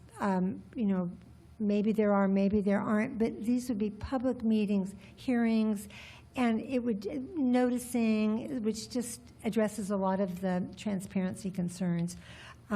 Those are my, in addition to everything else that I've said, I would like to, City Attorney Shen. Madam Mayor, my suggestion on the council direction with respect to whether it's staff, council, or commissions that allocate park space is that similar to the direction you gave us earlier in the year about street improvements, you give staff the opportunity to work together, maybe the city manager's office, my office, and Director Long's team will work together to respond to the council's concern and ensure that the council's concerns are adequately addressed. I think we hear you loud and clear that the council would like us to take a closer look. Okay, because I see it as a yes and. We want both of these things, but it just seems a shame to have one wonderful use supplant another wonderful use, especially if there's an alternative location that would allow us to have both. Okay. Anyone want to add to that? Or Oh, I do have a Vice follow-up Mayor. question, sorry. When the construction is done at Rittler Park, is this going to positively impact the, I guess, the usage for Little League? Is that a Justin Long or a Matt Nolan, or come on up? Sorry, this is city staff. We've finished public comment. Again, can you repeat the question? Oh, when the construction is done, or I guess the impacts of Rittler Park are, I don't know when that will be finished, but will there be more space for Little League teams? There won't be any additional space. Actually, we gave up a portion of the park for the school to be constructed, so the park actually got smaller. Got it. Okay. Oh, well, thank you. Thank you. This isn't for you. This is for the council. I was just reminded that I have run out of time, and so I do need a motion in a second to keep talking, at least to get this item closed. Otherwise, we're going to So stop. moved. 3 minutes or 5 minutes? 2. I'd like 2 more minutes. Seconded. Moved by Bowler, seconded by Jensen. All those in favor signify by stating aye. Aye. Aye. Okay. Who wants to come up with a motion? 2 minutes for everyone, by the way? Say it again? Is that 2 minutes for everyone? You want 2 additional minutes on top of everything? Sure. Yeah. You can want a lot of things. We have a whole agenda ahead of us. Do you need 9 minutes? Oh, I'm at 5 minutes, so that would be 7 minutes. Just make a motion, Councilmember. Move 2 minutes for every council member.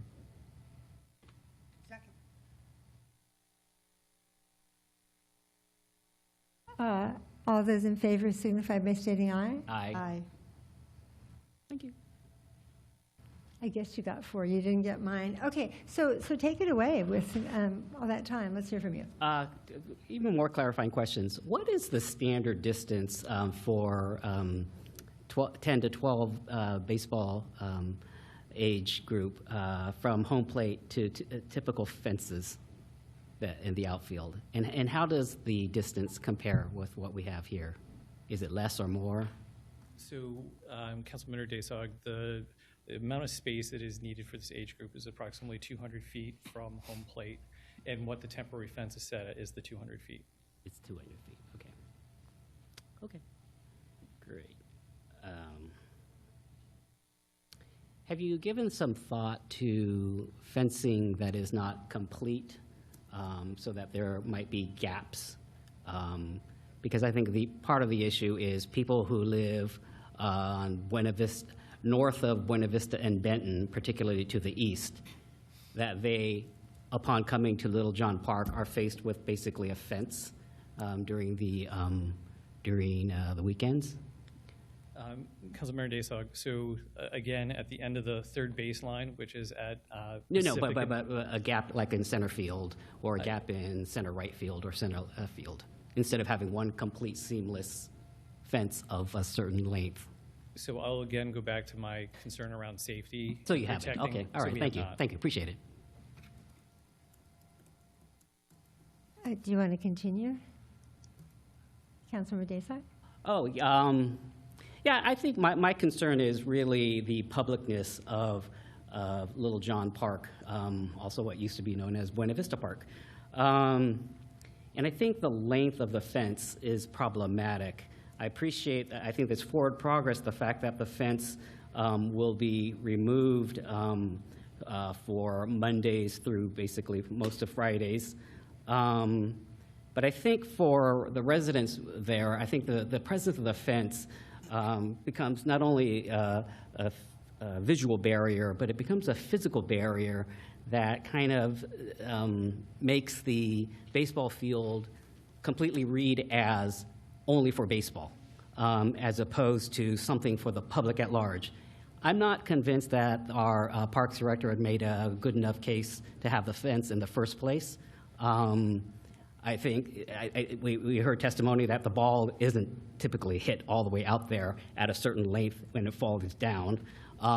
So if the ball is coming out, it's probably most likely going to roll out there. Of course, I haven't played baseball there since 1978. So I'm not convinced that there is a need for a fence to delineate, because that's the point of the fence, is to delineate public space, limited as it is, north of the fence from baseball field. And I think that we should spend more time thinking about alternatives like pylons, if no fence whatsoever, in an effort to make sure that Little John continues to read as a neighborhood park for the public. And I appreciate, baseball, and I appreciate, all the things that you've done in terms of, not only making great athletes of a lot of baseball players, but just, getting kids energized in sports. But this is also a neighborhood facility, and we ought not to lose track of that. And so I think we should try to strike an accommodation. I think there's been ample testimony indicating that members of the public have been shooed away, have been scared off, to make, resulting in making Little John Park basically a baseball field as opposed to a public park. And so I think better noticing is needed to make sure that not just Little John Park, but any park, when it's available specifically for public use, as opposed to when it's available for baseball use. I think, we need to improve on our noticing. So to summarize, I'm not convinced that a fence is needed whatsoever, given its effect on making what is clearly a neighborhood park read as something specific to baseball, when it's not, when it ought not to be. And I do believe that there has to be clear noticing so that the baseball community themselves obtain guidance as to when they can discourage people from walking on or using the facility, and also when the public itself has a right to use their community asset, their neighborhood asset. Thank you. I'm going to ask the city attorney to weigh in, because fences, as the Recreation Parks Director has stated, that are intended to protect the public, I think are a risk management and insurance issue. City attorney, I don't like to just put people on the spot, but you're the city attorney. Well, I mean, in many ways, we have to work collaboratively with our staff who has the on-the-ground experience. And I think we heard from our staff that without the fence, people risk getting hit by a ball and sustain injuries. And so given that, we certainly defer to our colleagues' expertise there, and we understand why it needs to be there, because the last thing we want is people to be hit by a ball, which is hard and could cause very serious injuries. Thank you for that. Anyone want to come up with a motion with some direction to staff?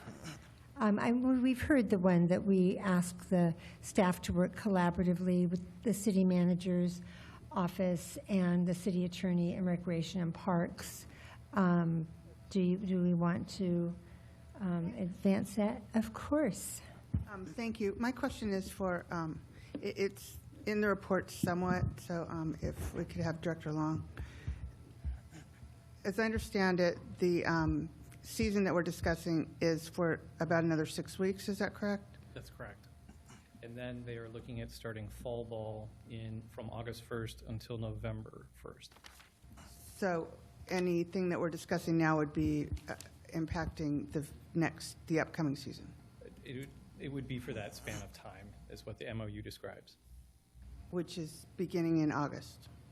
It's from March 15th until the end of May, and then from August 1st until November 1st. Thank you. So, I guess my question or my point is that it would be good to clarify when any action or anything is happening with this. Yeah, so Councilmember Jensen, we can give staff whatever direction we want. Those are the dates that were stated. We can say we want to look at an alternative when this usage stops and before August, and I would certainly favor that. Thank you. So, okay. Did you want to, Vice Mayor, did you have any further? Do you want to make a motion to give staff direction? Anybody? I just want to make sure to make one point with regard to safety. I appreciate the city attorney's comments regarding safety, and I also appreciate the mayor's question regarding risk management. Valid questions. I just want to point out that it's been said this evening, I believe our park director, is that the 10 to 12-year-olds don't generally hit the ball going at a length in the sky that reaches the fence, resulting in some kind of injury to people. They just don't hit that far. A, and B, if it's a ground ball, more than likely at some point in time, the ground ball will lose momentum on the grass. So, I mean, these are 10 to 12-year-olds. Great, I have no doubt, really good 10 to 12-year-old baseball players. But, we're not talking like, Jose Canseco shots screaming across the baseball field. So I do believe that the arguments about safety and the fencing, need to be balanced with those in mind. Vice Mayor. I was going to say, I would assume the bigger challenge were people walking aimlessly into an active game, not necessarily how strong children are, while they're at bat. I think we've all been guilty of aimlessly walking with our phones into places we shouldn't be. So I think if you're at a park and you assume in your brain there's nothing going on, you're going to walk. I would guess. I mean, Director Long might elaborate, but I think we could agree with that. Okay.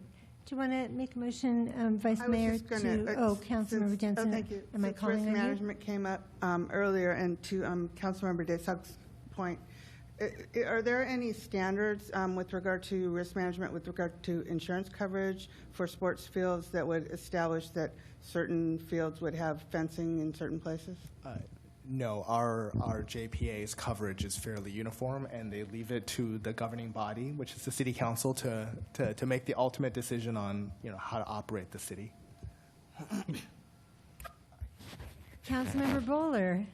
If I understand correctly, there's been conversation about adopting the city attorney's proposed direction to staff, and just for clarity, I think the discussion was in lieu of going forward with the MOU today. It would go to staff, and then I don't know if it also is intended to include something about going directly to the commission as well. I want the Recreation Parks Commission involved as well.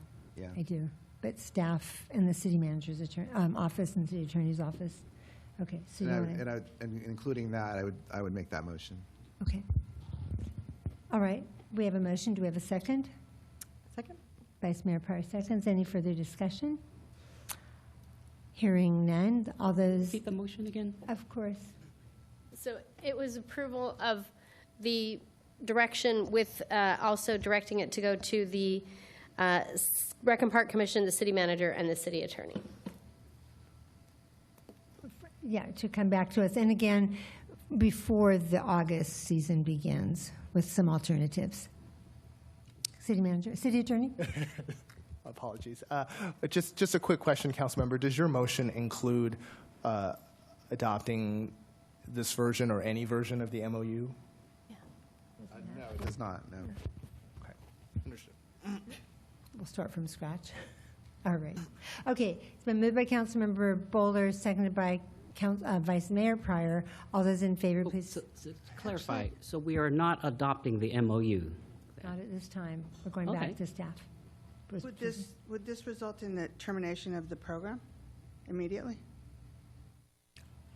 No. Council, unless the council directs that, this motion is silent on how the program would proceed, and it would, I think the city manager would have discretion on how to, balance the competing uses on the field consistent with the council's direction. And knows that he needs to come back before that season starts Right. again in August, so it doesn't impact the current season. Thank you. But we still want those fence removal dates and all that.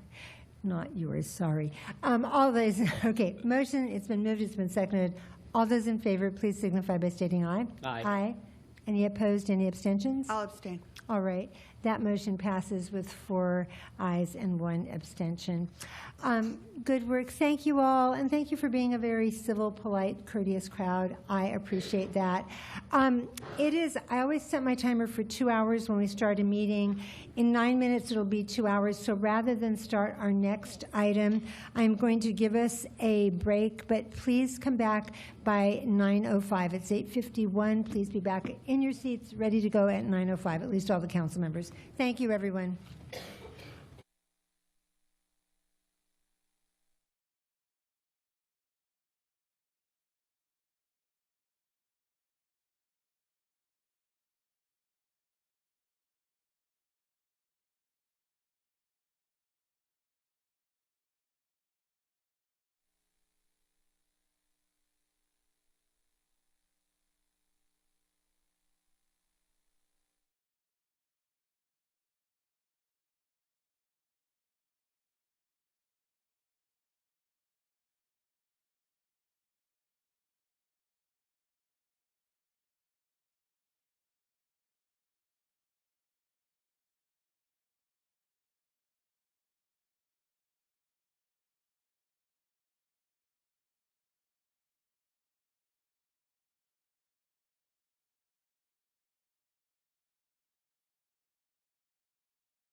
Vice Mayor Pryor, Councilmember Jensen. This meeting is the balcony ready? Yeah. Okay. This meeting is the balcony ready? Balcony's ready. I need to see those thumbs, you guys. Okay, because as we say, if the balcony's ready, we're all ready. Madam Clerk, where are we? Did you want to call 7B next? The radium Yes, item? Okay, yes, thank you. Yes. That's what I thought. Okay. Even without the tutus, I am disappointed. Is there not a tutu in the chambers? Okay. Anyway, Madam Clerk, would you introduce that item, please? Approval of project agreements with Radiant Presents for the Radiant Performing Arts Center, consisting of the development of an approximately 53,000 square foot performing arts center and approximately 1 acre plaza on 1.87 acres of city-owned land referred to as Site A, Blocks 12 and 13 at Alameda Point, including adoption of a site-specific surplus land exemption. This is a public hearing to consider adoption of resolution declaring 1.87 acres of city-owned land between Building 77 and the Seaplane Lagoon Promenade to be exempt surplus land under the Surplus Lands Act, and introduction of ordinance approving a lease option for 3 years with 3 one-year extensions and furtherance of a 66-year ground lease with purchase option with Radiant Presents for approximately 1.87 acres of land located at Alameda Point, and authorizing the city manager to execute a purchase and sale agreement consistent with the purchase option. This ordinance requires 4 affirmative votes. This project is subject to the streaming provisions of Public Resources Code Section 21166 and 21083.3 and Sections 15162 and 15183 of the California Environmental Quality Act guidelines. Accordingly, a CEQA checklist has been prepared and no further environmental review is required. She does that well, and that is not the longest title she's ever read. Anyway, welcome. Hello. You want to introduce yourself? Absolutely. Oh, and before you do, I believe that this is an item that needs 15 minutes for the staff presentation. I have that on good authority. Yes. Okay, so before you even get started, Council, this is a really important, everything's important, let's be clear, but this has been a long time coming, and so staff would like 15 minutes as opposed to the 10 that they are allocated anyway. So could I get a motion to add? I would like to finish my sentence, and then, without speaking over the mayor, you may politely make your motion. Thank you. I'd like a motion to add 5 minutes to the total speaking time for a total of 15. Moved by Councilmember Jensen? Yes. And seconded by Vice Mayor Pryor. All those in favor signify by stating aye. Aye. Aye. All right. You magically have 15 minutes. Take it away. Thank you very much. And good evening, Madam Mayor, members of the City Council. Walker Toma, Base Reuse and Economic Development Department. So I am here this evening to present for your consideration the real estate agreements. I won't repeat all of those titles again. That would make it possible your 15 minutes. for the City of Alameda and Radiant Presents to move forward with the funding, construction, and operation of a proposed performing arts center at Alameda Point. Following my presentation, Christopher Seiwald of Radiant Presents will give a short presentation to the council as well.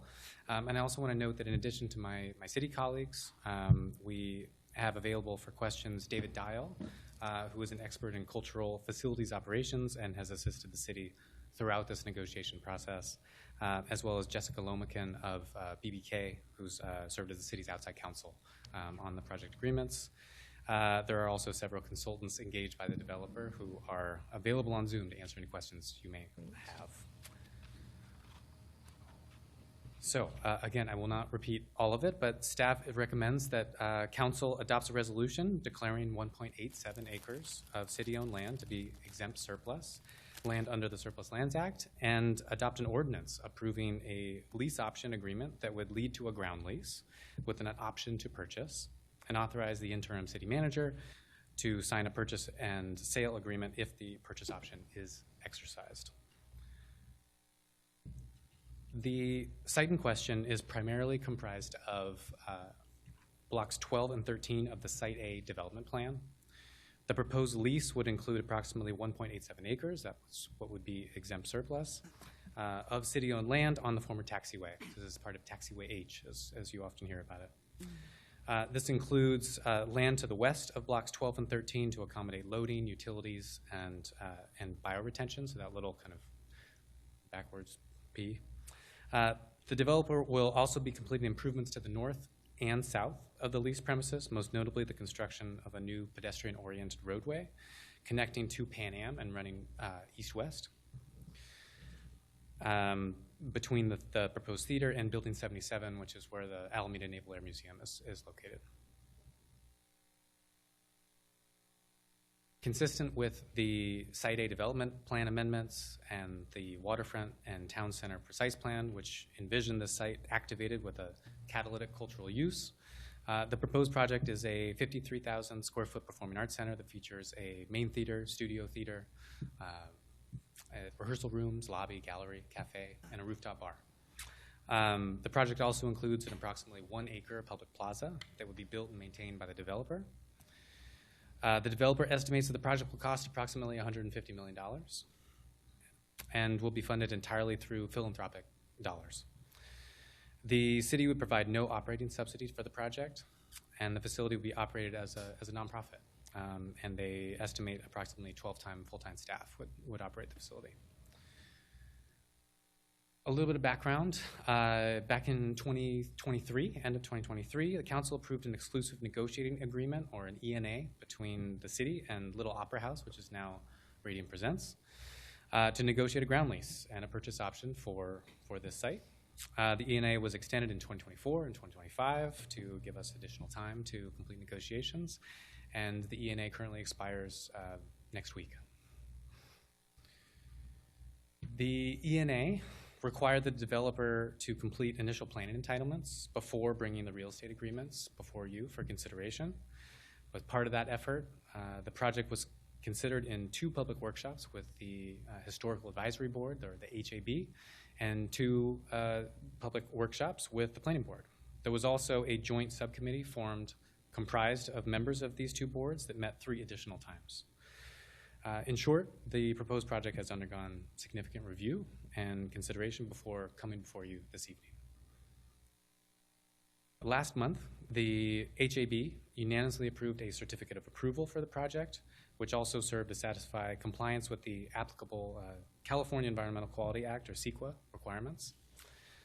And also last month, the Planning Board unanimously approved an amendment to the Site A development plan and concurred with the HAB CEQA findings.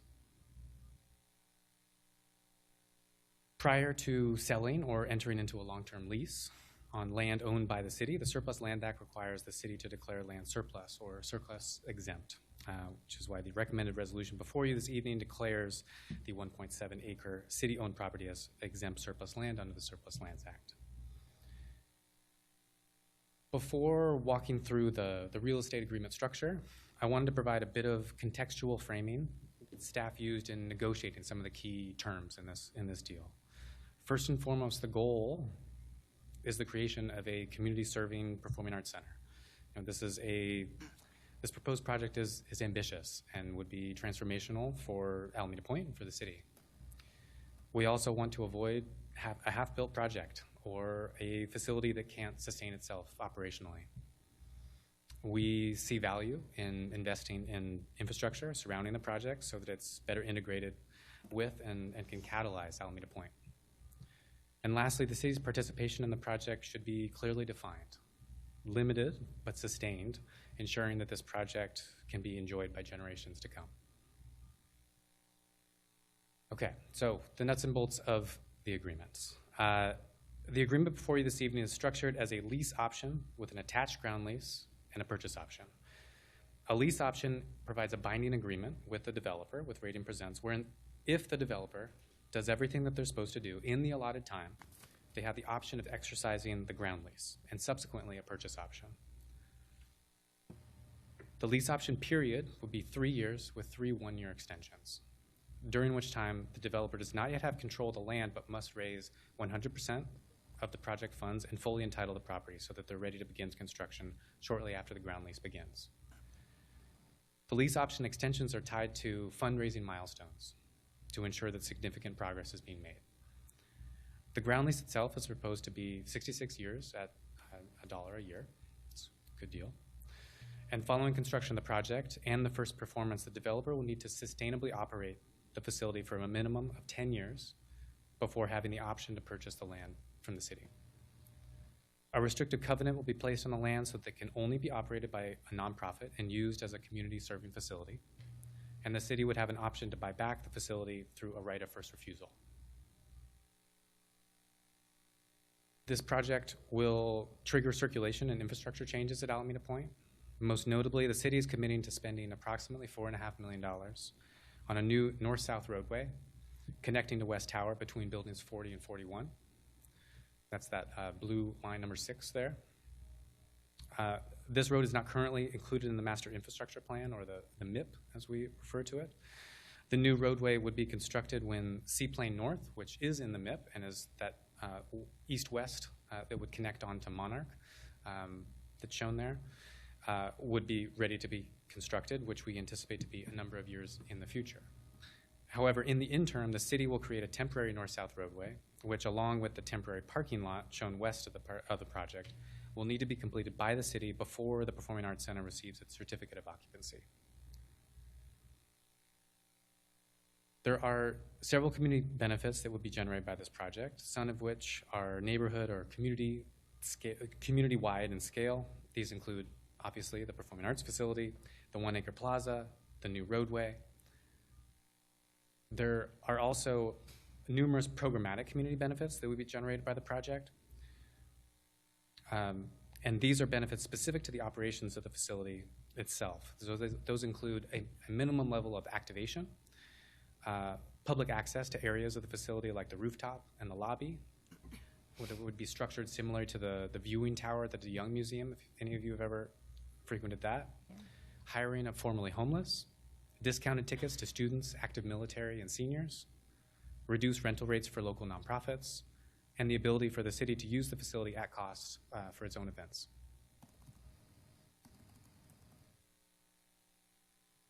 I will not read through these because we just talked about them. But staff sought to negotiate an agreement that achieves city goals and mitigates risk. The terms of this agreement achieve these goals, incorporating a pragmatic, belt and suspenders approach to fundraising, to construction, and to operations of the proposed project. So again, staff is recommending the council approve the ordinance and resolution before you so that the city and Radiant Presents can move forward with this ambitious project. Thank you. Thank you. Nice job, Mr. Toma. And now Mr. Seiwald would like to come up. That'd be great. Come on up, Mr. Seiwald. And there's 5 minutes remaining. I will talk fast, maybe not quite that fast. That was quite impressive.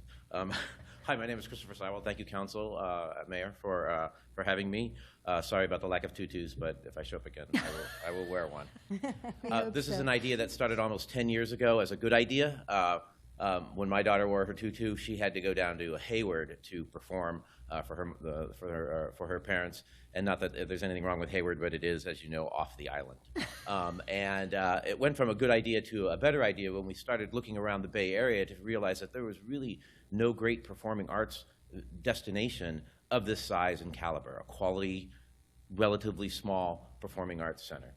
And since then, it really has evolved into a great idea. I think one thing that the pandemic and now AI is teaching us is that we like people, and that we want to be around people and doing people things. And so we've put a lot of effort into this project. We have a fantastic architect, designer, a landscape architect and team, Alamedans and others, who have really put a lot of heart and soul into making something that really should, I hate to say it because I know that Alamedans don't want to be on the map, but we'll put Alameda on the map as a destination. The arts bring people together in a way that they don't necessarily get together otherwise. They don't have to talk about politics. They just get to enjoy each other's pleasant company. And I think that's a very important thing for us all going forward. This is just one step in a very long process. This is a very important step for fundraising and moving this forward. So we're very appreciative of your consideration. I would also like to make a shout out to the city staff who has been so helpful in bringing this through over the last 4 years. Walker, Abby, Nicole, and Brian in particular have worked with us tremendously and have been just great partners. So thank you very much. Thank you. All right. There's 3 minutes remaining. Do you need to like that? No, you're good. All right. We'll take back the time. Are there any clarifying questions before we have public comment? And I'm assuming we have public comment. I'm not seeing any. Councilmember Desag has a clarifying question. Hi, I just have a clarifying question regarding one of the points that you made at the tail end regarding access to lobby and balcony viewing areas. Have you thought about the instrument by which you would memorialize / institutionalize access to the lobby and balcony viewing areas?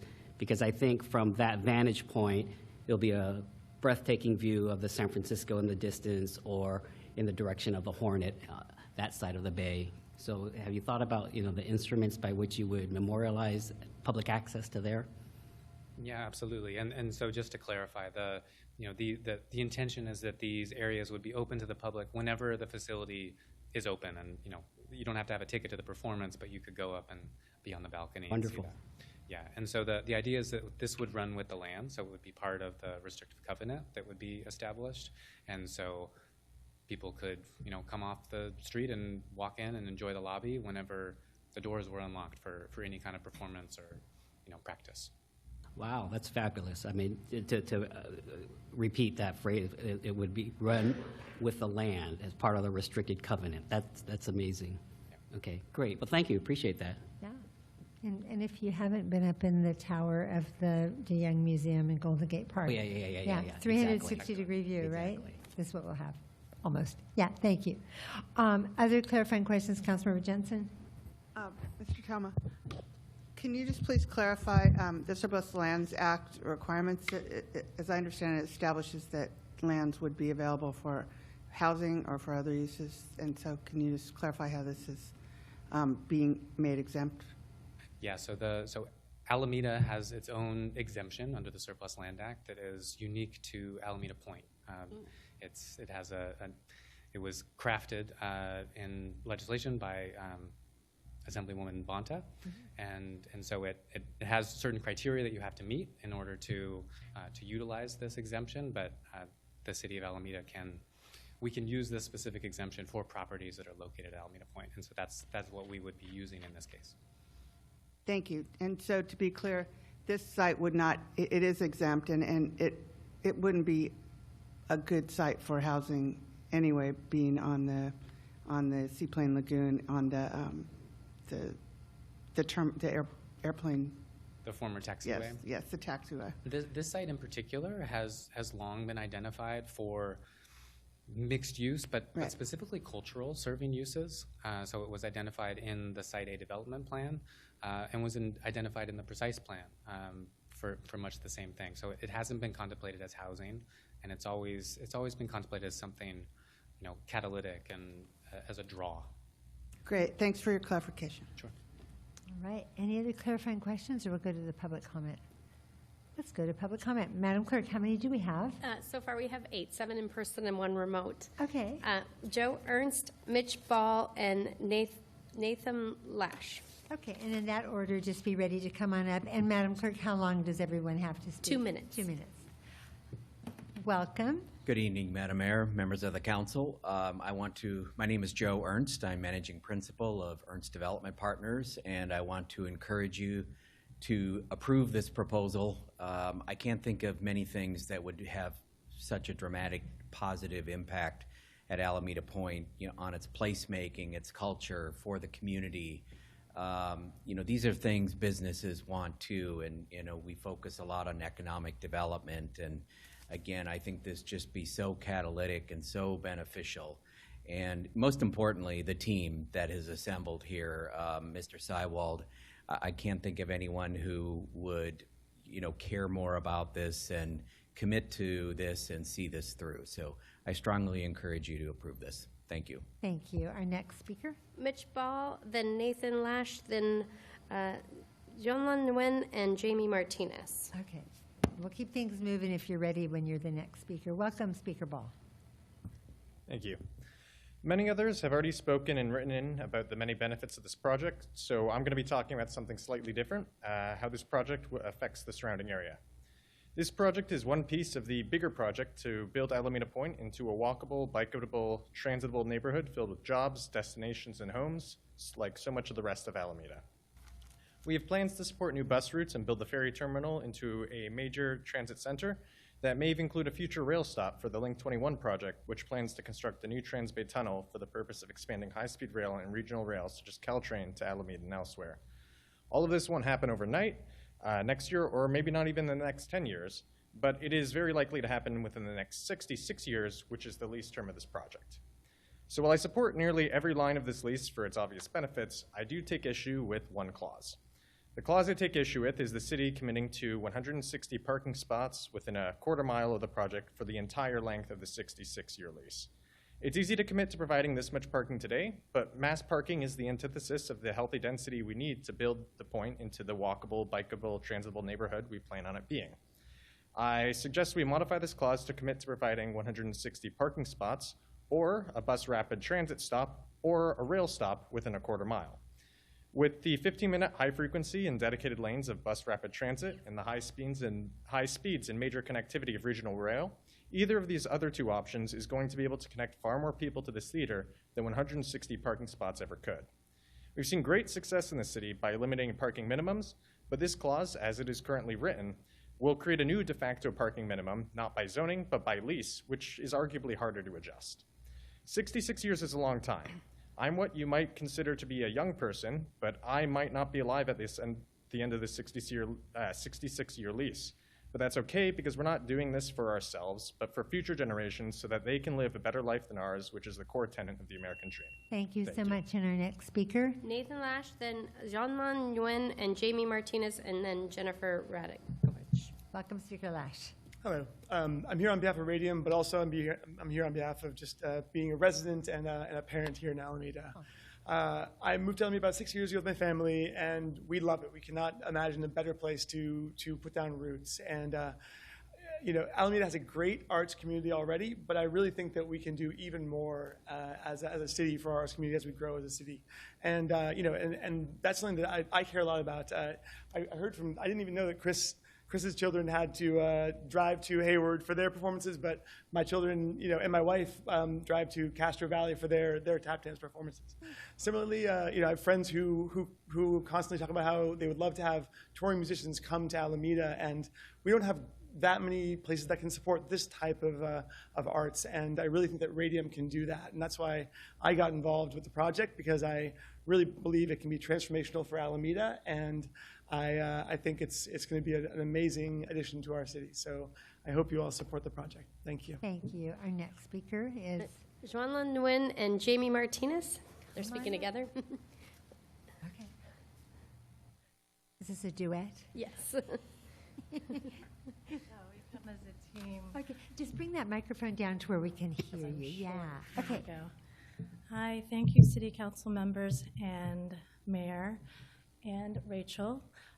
We're here as Alameda parents. We're PTA moms, and we are here to corroborate the value of arts programming, especially on Alameda Point. We are organizing an event in its 6th year that's going to also be at Radium Presents this Sunday. And last year we welcomed 400 folks. And it's something that we open to the entire community, and I speak on behalf of parents and a lot of our peers that we believe in arts programming, especially in this moment in history. My daughters play sports, where we see the ubiquity of athletics everywhere in Alameda, which we're grateful for, but what we are lacking is a lot of strong arts programming, and I want my daughters to see that. And we go to Rhythmics, and we really appreciate that, but if we could utilize more space in Alameda Point that our families already are, that would be wonderful. Thank you. And? Agreed, and I just want to echo everything that's already been said in favor of this proposal. I was born and raised in Alameda, West Alameda specifically, and I have never seen so much embracing of the arts as I do in this current moment.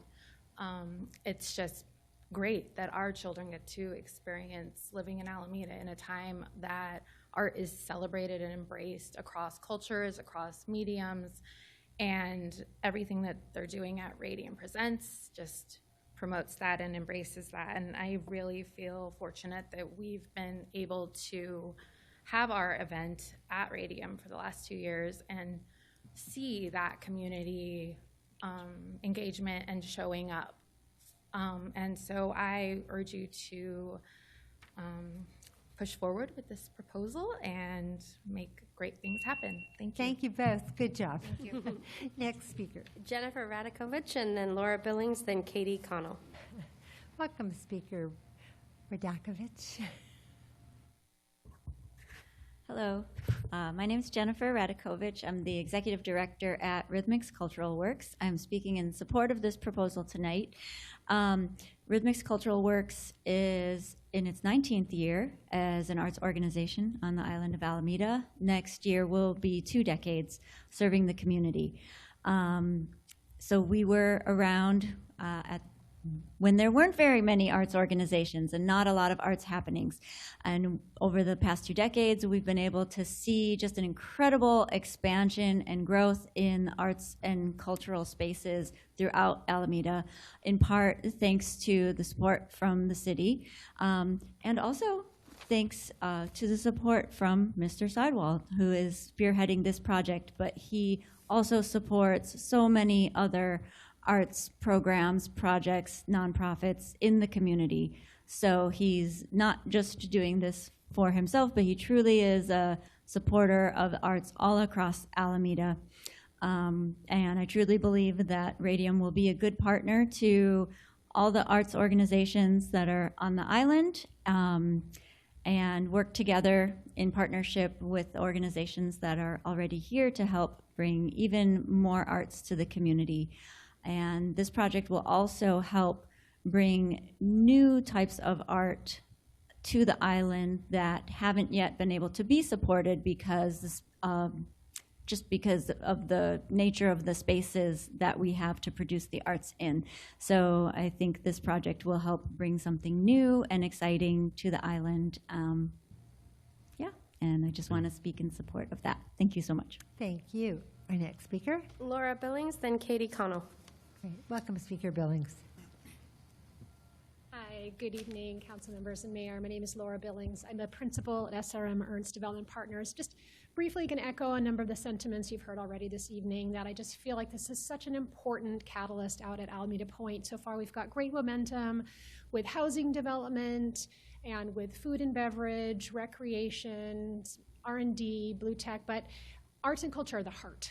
And to really create a multi-layered community, one that continues to attract and retain residents, you really need the arts and culture to pull it together. So I really see this as a catalyst that can bring other nonprofits, which in turn will bring other residents, will support more R&D, more restaurants, more food and beverage. I just think it plays such an important role in the continued placemaking, as Joe, my colleague, mentioned, and the richness and fiber of a true community. So I really speak in support of this project and urge you guys to support this proposal this evening. Thank you. Thank you so much. Our next speaker. Katie Connell. Welcome, Speaker Connell.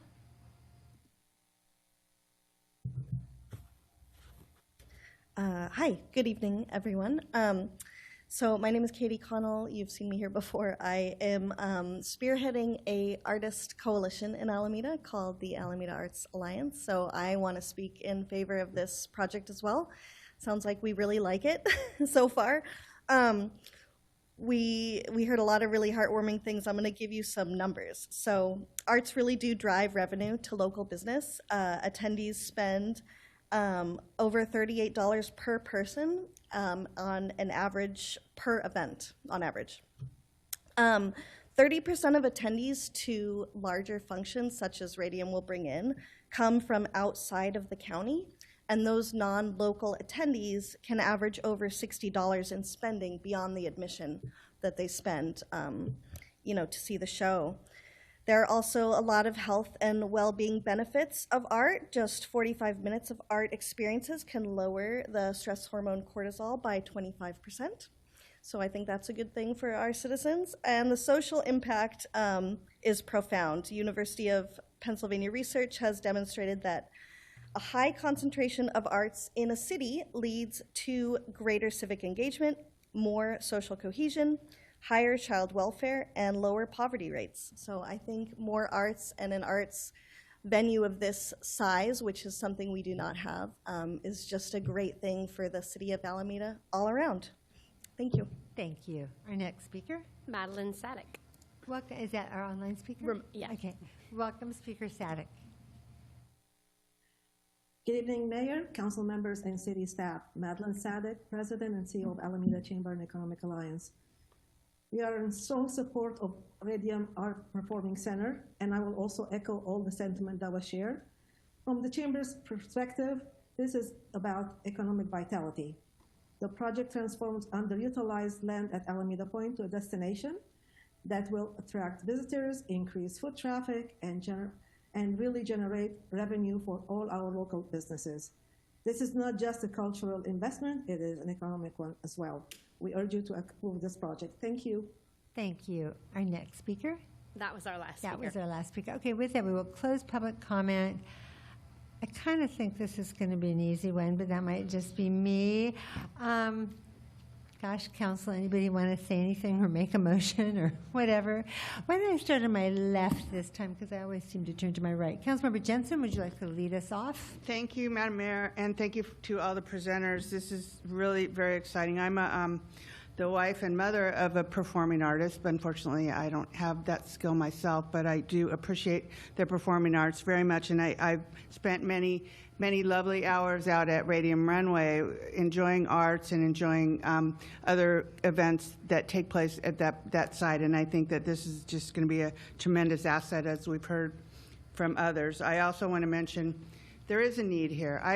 Earlier this month, I was at the library, at our own library, and I saw a presentation, a performance by Emmy award-winning violinist named Mads Tolling, and it was sold out. It was a great event, and there was so much need for this type of thing. The next night after that, I went to Alameda Theater for Fleetwood Macrame, which was another sold-out show, which was people were asking the owner of the theater the leasee of the theater, what was going to be coming up next, because they're really, Alameda and other neighboring residents are just really looking for this type of activity, and I think that we have a real big opportunity to utilize our site at Alameda Point. And not only do we have a great opportunity, but this is such a tremendous idea that there's an opportunity and there's potential, and we have a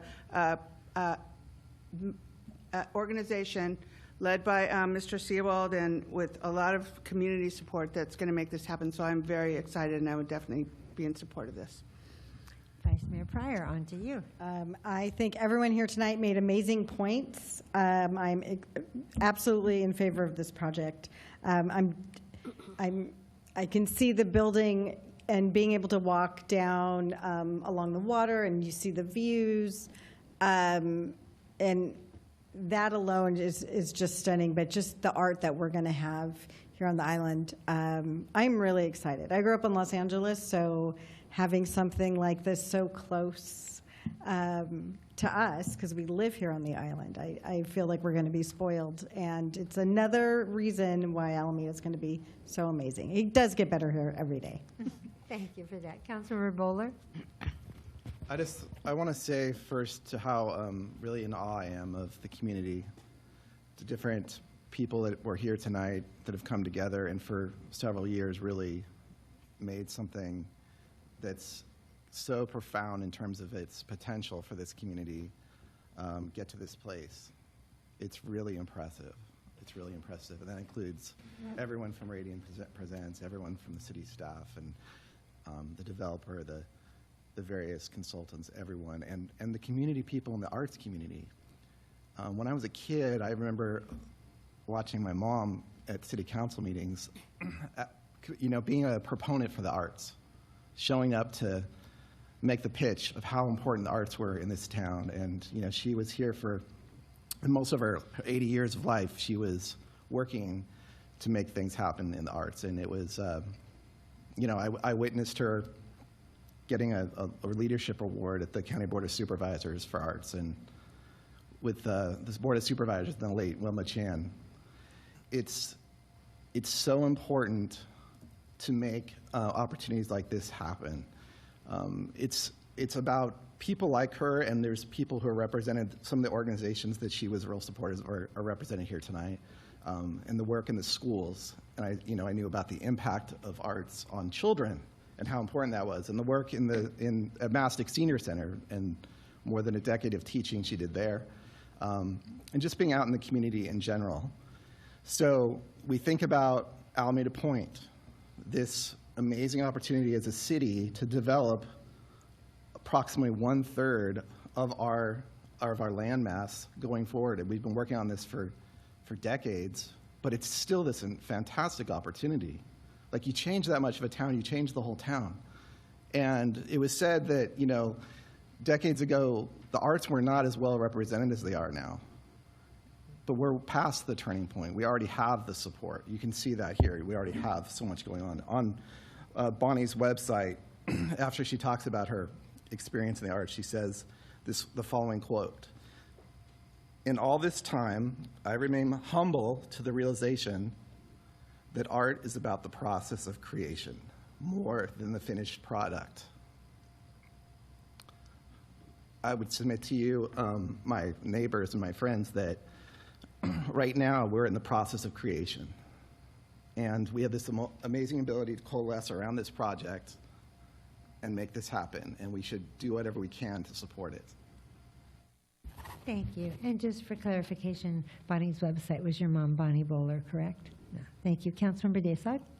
Oh, well, thank you very much. Tonight, the decision we make will represent basically an important, positive inflection point in supporting arts and culture in the city of Alameda.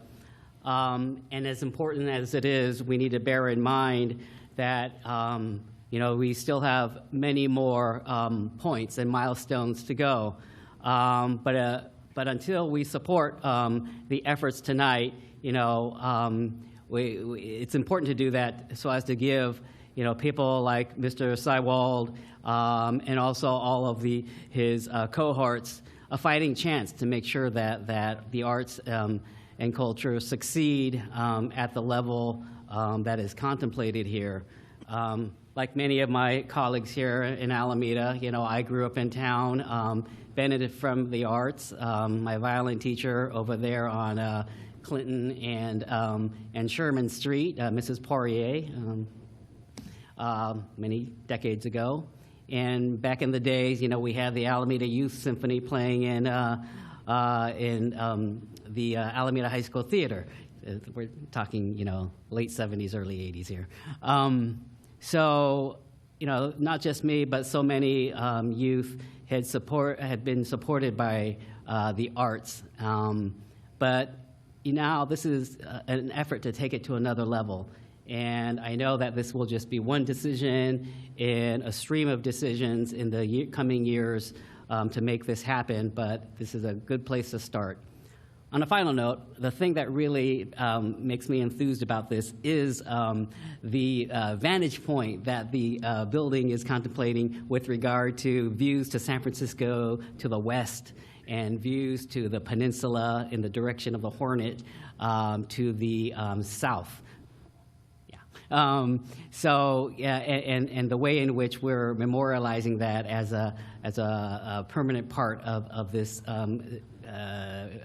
asset, so that for those who just want to enjoy the views, they can do that as well as enjoy whatever arts and cultural performances are there. Thank you. Thank you. And I'll just go last and say, first, I want to thank staff for putting together an excellent, detailed, comprehensive staff report.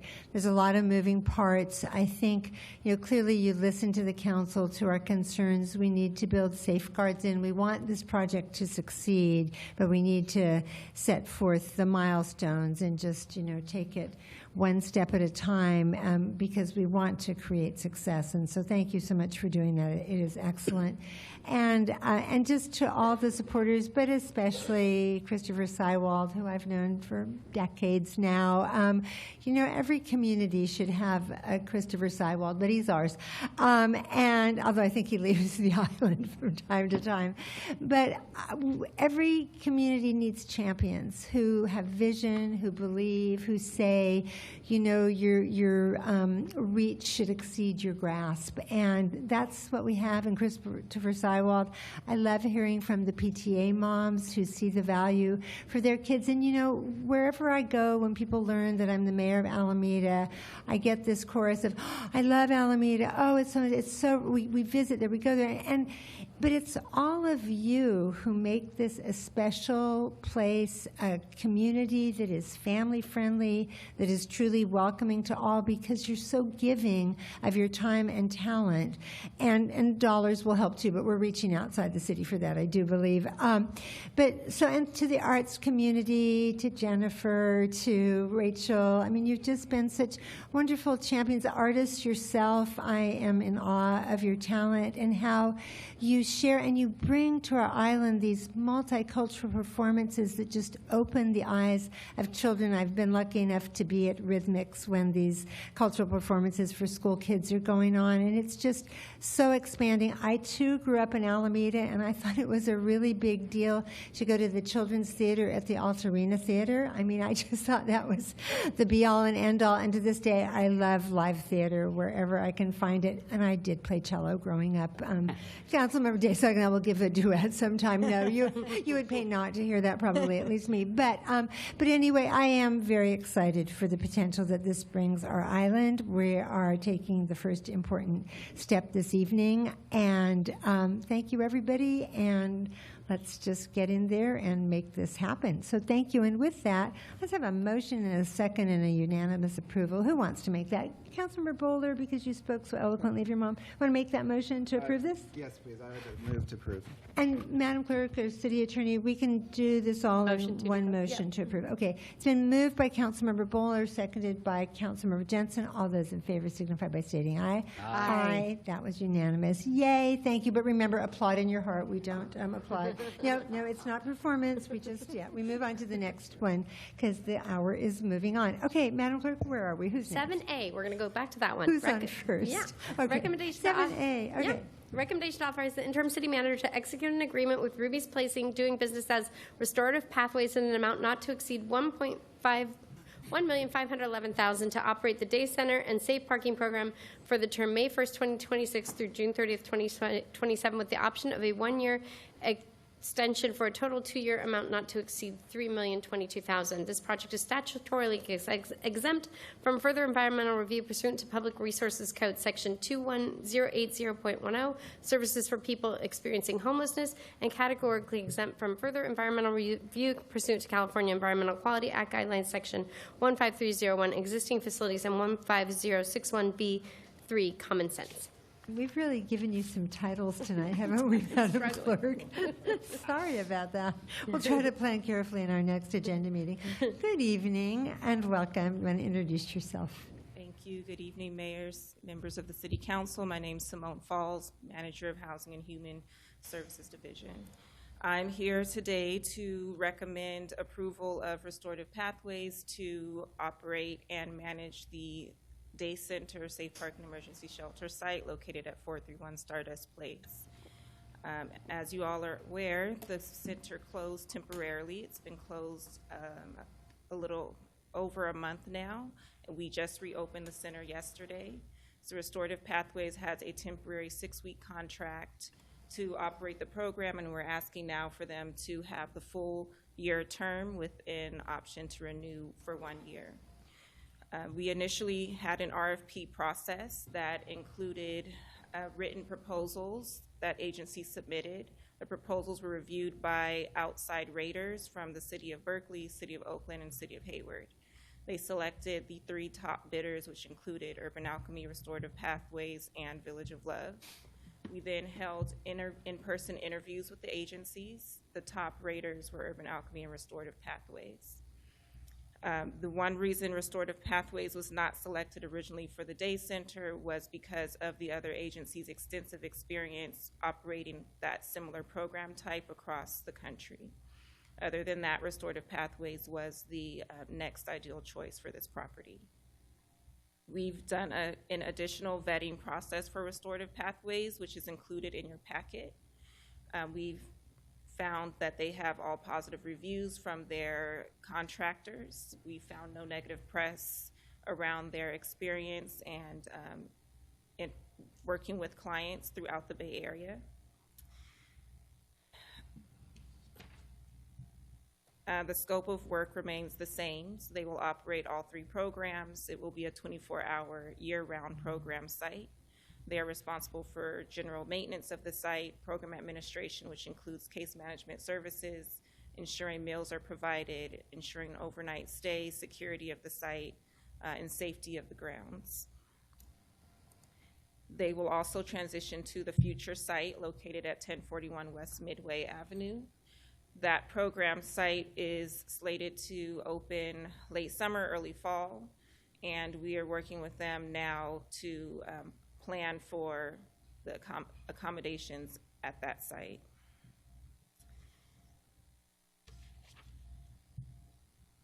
Sure, I covered everything. Oh, just a little overview of Restorative Pathways. Restorative Pathways has been in business for over 50 years supporting the vulnerable population in the Bay Area. They started off supporting domestic violence individuals. They also work with those in recovery, justice involved. They've transitioned to working with homeless individuals throughout the Bay Area. So they have extensive experience working with vulnerable populations and supporting these populations with transitioning to the next steps in their lives, including acquiring permanent housing. We have a resource fair I want to share with you all. I was going to say October. What month is this? April 27th, 2026. So that's this coming Monday. From 11 a.m. to 2 p.m., we have a resource fair. The purpose of the resource fair is to invite people back onto the site, to have an opportunity for individuals to meet Restorative Pathways and also connect to resources in our communities. So we have a lot of our Alameda partners coming. We also have some county partners coming onto the site.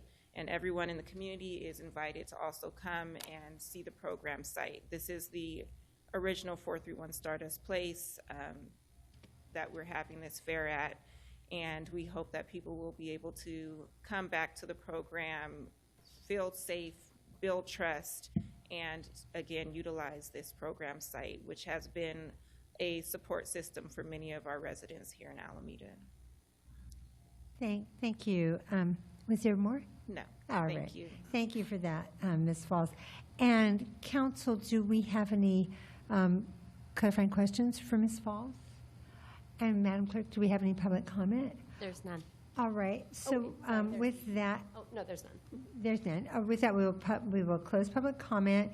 And so what we're looking for is this recommendation to authorize interim city manager to execute an agreement with Ruby's Place, DBA, doing business as Restorative Pathways, from May 1st, 2026 through June 30, 2027, and the rest has been read by the clerk. So I'm looking for a motion and a second. I'll make the motion. It's been moved by Councilmember Jensen, seconded by Councilmember Bowler. Any further questions or comments? I just wanted to comment. Vice Mayor, yes. Vice Mayor. I just wanted to say thank you to Simone Falls that the vetting results were very thorough. We do not have any disruption from the audience. That is a warning. That is my warning. Thank you so much. And continue, Vice Mayor. And I do want to thank you for including this and being so diligent, and I'm glad we can provide support to our vulnerable residents. Thank you very much. Thank you. So we have had a motion by Councilmember Jensen, seconded by Councilmember Bowler. All those in favor, please signify by stating aye. Aye. Any opposed, any abstention? That passes unanimously. Thank you so much. And Madam Clerk. Shame on you. Shame on you. And there is the door, my friend. Let's just go to our next item, please. 7C is our next item. Thank you. And it's a recommendation to approve sale of city-owned property located at 650 West Ranger Avenue, Building 92 at Alameda Point to Ernst Development Partners, Inc., and authorize the city manager to execute a purchase and sale agreement and related documents. There's also a public hearing to consider adoption of resolution declaring approximately 3.56 acres of city-owned property at Alameda Point located at 650 West Ranger Avenue to be exempt surplus land under the Surplus Land Act, and introduction of ordinance approving a purchase and sale agreement for the sale of city-owned property located at 650 West Ranger Avenue, Building 92 to or to Ernst Development Partners, Inc., and authorizing city manager to execute a purchase and sale agreement and related documents. This ordinance requires 4 affirmative votes. Good evening. Welcome. Good evening. Good evening, Madam Mayor and Council. Once again, I'm Nicole Franklin, Base Reuse Manager for Alameda Point. I am here, and I can't do it as well as our city clerk, so I won't try. You don't have to. But we're here, as she mentioned, with staff recommendation for the sale of Building 650 West Ranger, which we commonly call Building 92. So I will figure out how to click this thing. And that's the recommendation the city clerk just read. I want to give a high-level overview of Building 92 for folks who are not familiar with the asset or don't remember much about it. It's a 89,000 square foot single-story warehouse building sitting on the 3.56 acres in the adaptive reuse area. And just to familiarize you, is on the other side of the what I call the Almanac Building. Built in 1942, historic World War II structure. Property is currently vacant. It is, like I mentioned, vacant, and so therefore it's not currently generating revenue for the city. Nonetheless, the city has ongoing holding costs, maintenance and other costs. It also has a need for significant renovation. Capital improvements are required, and so that's one of the reasons why we want to sell the building. More importantly, there's a strategic reason. Director Thorne Lyman came before the council a couple of times with the disposition strategy, where we talked about selling buildings in the phase 1 loop, where we recently put new infrastructure to sell those buildings to fund the infrastructure 2 loop. And Building 92 was one of the properties that was identified as one of the priority buildings to sell. As with the need to get this new phase 2 infrastructure loop completed, the highest prices are priority. Nonetheless, we did run a competitive solicitation process. We started off in December, worked with our broker, Cushman & Wakefield, to advertise far and wide this opportunity to purchase this building. We did get about 4 qualified proposers in April of 2025. We evaluated those proposals based upon the selection criteria in the RFP, and then the remaining, the 4 folks who submitted, we did do a little more negotiating to kind of get the best and final offers from each respondent. Then we came to the council to discuss the merit of the 4 proposers, and then talked about price and term, and then got direction from council to negotiate with the highest bidder. Here on the screen are the criteria. Again, most important, purchase price. We want to get that new infrastructure out there. The financial capacity of the buyer. We want to make sure that the person can be successful in pulling this off. And then also, really important, because this is in the adaptive reuse area of Alameda Point, an entity that had a relevant adaptive reuse experience.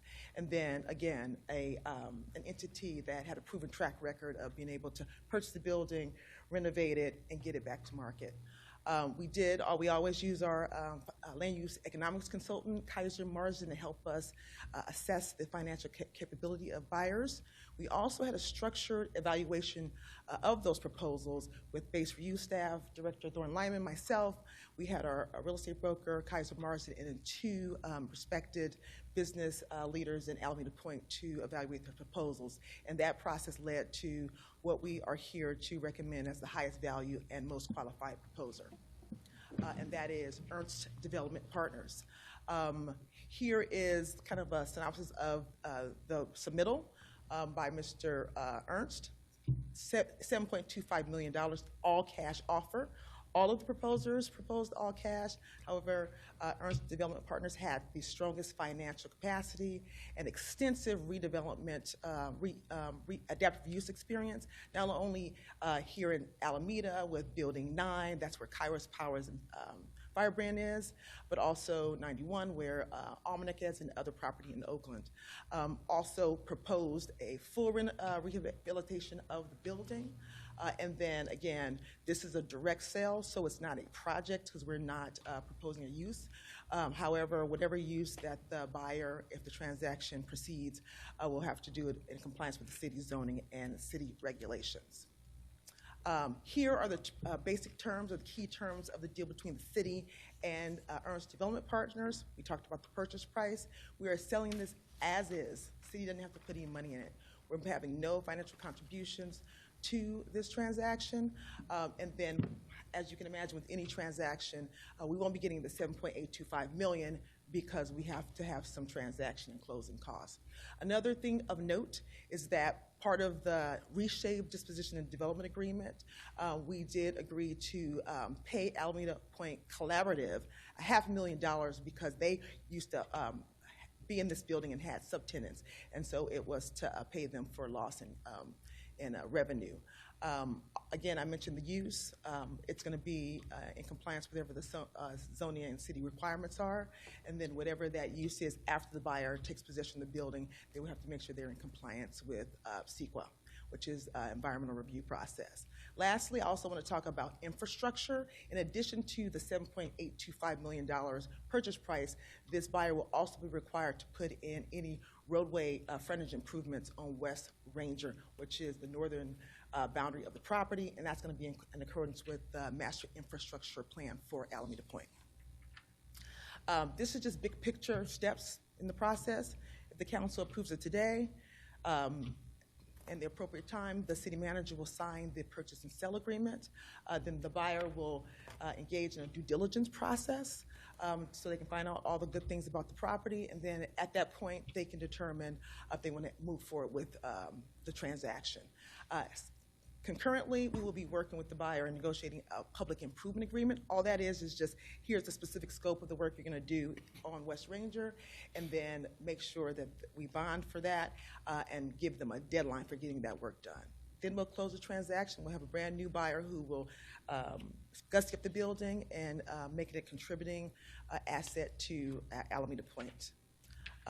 As my colleague Walker talked to you about Irradium, we do have to have you pass a resolution declaring the property exempt surplus land under the California Surplus Land Act. And so the resolution is also before you. And then that concludes my presentation. I have Director Thorne Lyman, Mr. Toma, we have our outside counsel, we have David Dozman for Kaiser Marsden, as well as Ted Anderson with our commercial real estate broker, and our esteemed buyer here to answer any questions that you may have. Thank you for your time. Thank you. Wow, and you had time left over. Thank you so much. Does anyone have any clarifying questions for Ms. Franklin? Councilmember Jensen? Thank you. Thank you, Director Franklin. My question is about one of the provisions mentioned that the buyer is responsible for CEQA review related to future uses. And I just bring this up because about a year and a half ago, there was a CEQA suit related to the sale of a property, the property that the food bank moved into. And so I'm just wondering, with regard to that provision, whether there is any potential for any actions or litigation over this sale. I will defer to the city attorney. City Attorney Eben Jen. Yeah, Council member, we can never, of course, predict whether or not people will choose to commence litigation against the city. My understanding is that the base review staff has worked hard with our colleagues and the buyer on CEQA review. This is a sale of a property, and as Ms. Franklin presented, when the buyer takes possession of the property, the buyer will be able to present a project. And at that time, significant CEQA review or some amount of CEQA review will take place consistent with CEQA. I will also add that there are public improvements that are proposed as part of the project. And to the extent that they are, it is my understanding that they're consistent with the MIP, which is the Master Infrastructure Plan. And to the extent that there's any CEQA review that needs to be undertaken as part of the infrastructure project, I believe that the infrastructure agreement will be coming to the council, and to the extent any CEQA review needs to be conducted, it will be conducted then as well. Thank you for the clarification and for the presentation. This sounds like an excellent project. Thank you, Councilmember. Any other clarifying questions, Council? Let's go to public comment. We just have one, so he'll get 3 minutes. Christopher Sywald.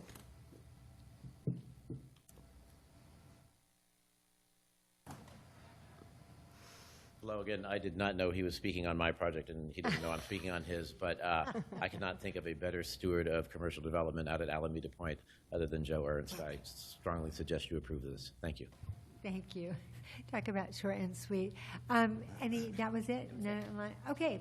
With that, we will close public comment. I think this is a great project proposal from someone we have known and worked with for years. I was thinking the other day, Mr. Ernst used to come before me when I was on the planning board, and that was before I ran for city council, and that was back in 2012. So he's been doing a lot of great work in our city and outside the city for years. So I certainly am prepared to support this project. But council questions, comments, motion, second? Vice Mayor? I was going to move that we adopt all the staff recommendations. And Madam Clerk, we can do the surplus lands, resident, all that, all in one motion. So we have a motion by Vice Mayor Pryor, a second by Councilmember Jensen. Any further comments or questions? Seeing, hearing none, all those in favor, please signify by stating aye. Aye. Okay, that was unanimous. Congratulations. Thank you. Another great project moving forward. Okay, what's next, Madam Clerk? 5D, introduction of ordinance amending the Alameda Municipal Code by amending Article, I think that's 18, tobacco retailers of Chapter 6, businesses, occupations, and industries, prohibiting the sale and distribution of nitrous oxide by tobacco retailers, convenience stores, and other retail establishments. Welcome. Thank you. Good evening, Mayor and City Council members. I'm Sarah Henry, Communications and Legislative Affairs Director, and today I have a brief presentation about a draft ordinance prohibiting the sale and distribution of nitrous oxide. According to the CDC, nitrous oxide is a widely accessible recreational substance that induces rapid, euphoric, and hallucinogenic effects. These products are being dangerously misused in Alameda and across the state and country.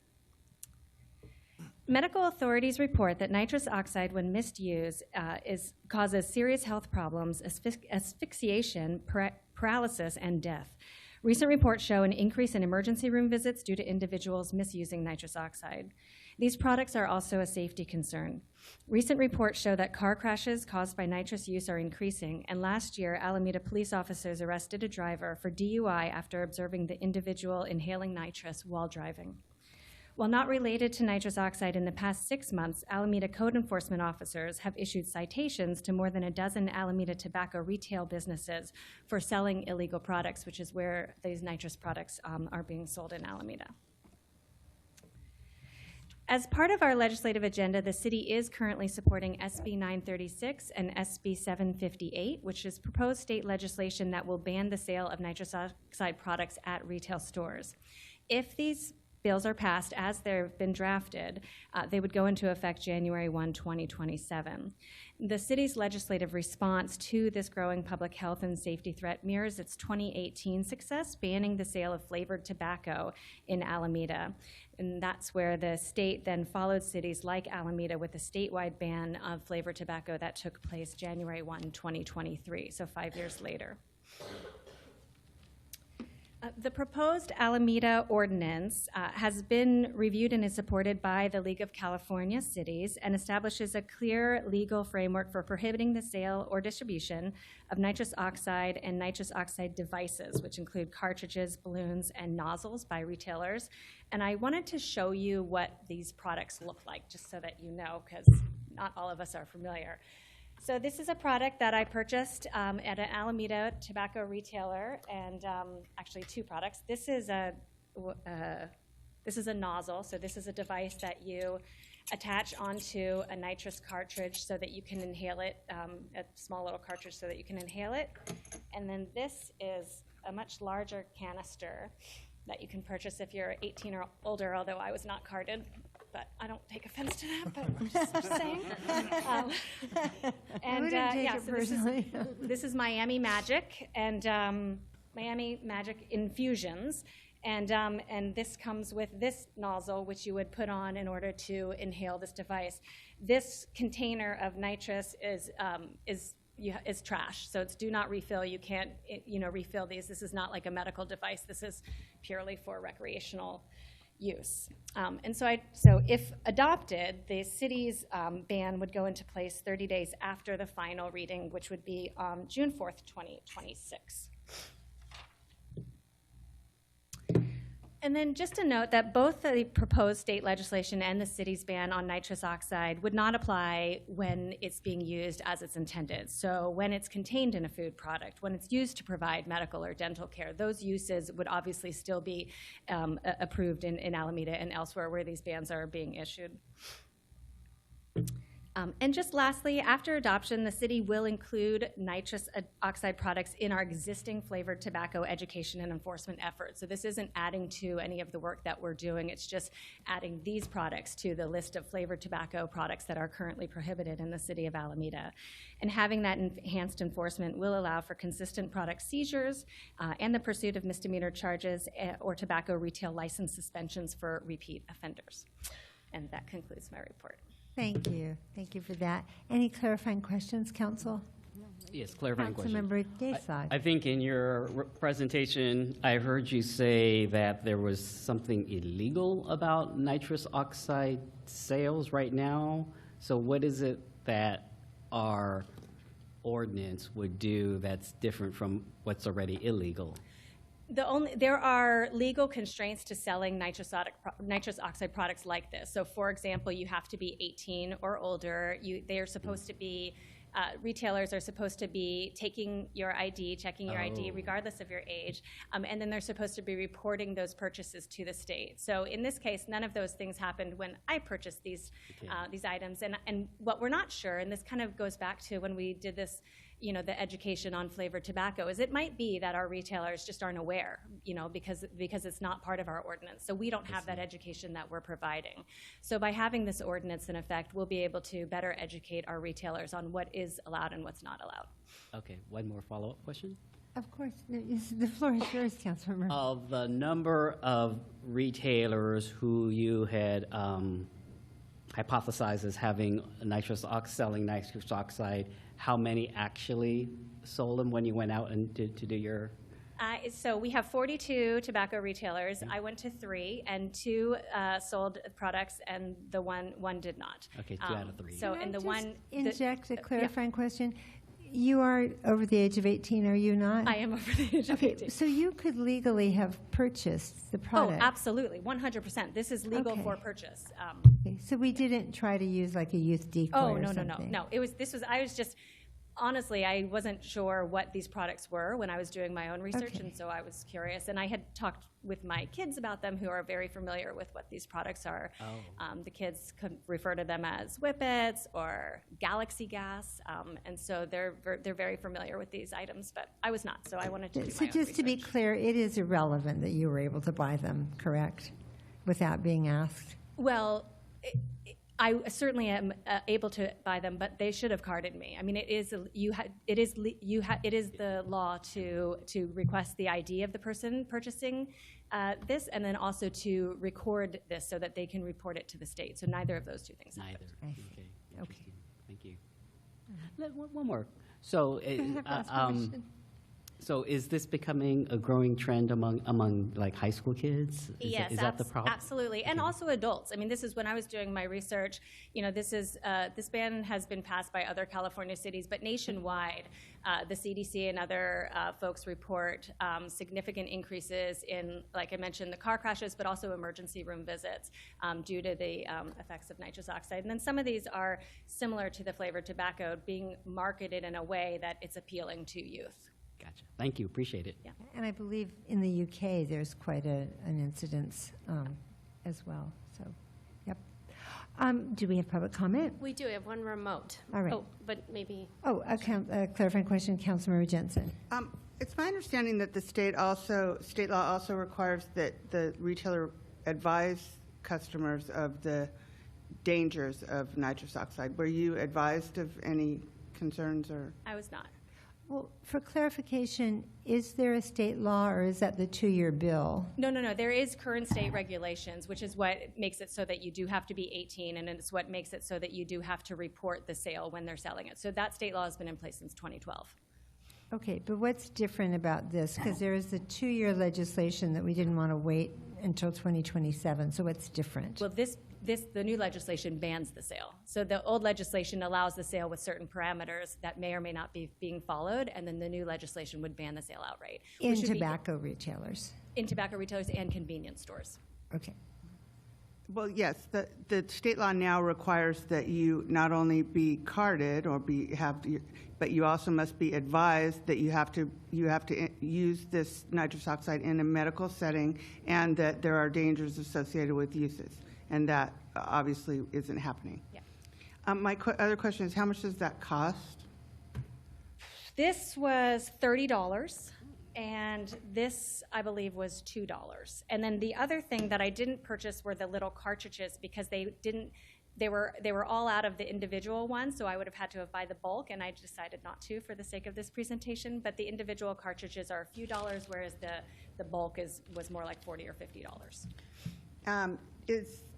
Are these being sold in cannabis establishments? Do you know? Not to my knowledge, no. Just tobacco retail stores and convenience stores. They would be if they were being sold in cannabis establishments, it would be inappropriate. And this ordinance that's being proposed wouldn't prohibit use in Alameda of whippets or nitrous oxide or whatever it's called. It would just prohibit the sale. The sale, correct. And distribution. Yeah. Sale and distribution.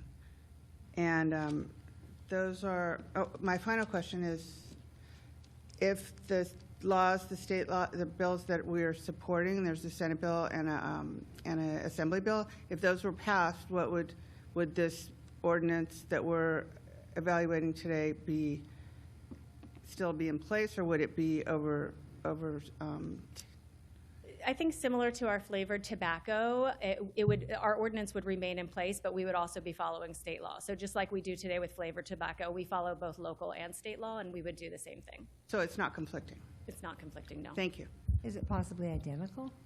It's not necessarily identical, and it also depends on how the state laws are, exactly. what's amended, right? And so right now, the 2 state laws that are being proposed are different. One of them bans it outright. One of them bans anything over 8 ounces. And so it depends on what lobbyists come in, what changes are made, if the law is ultimately passed, all of those kind of details.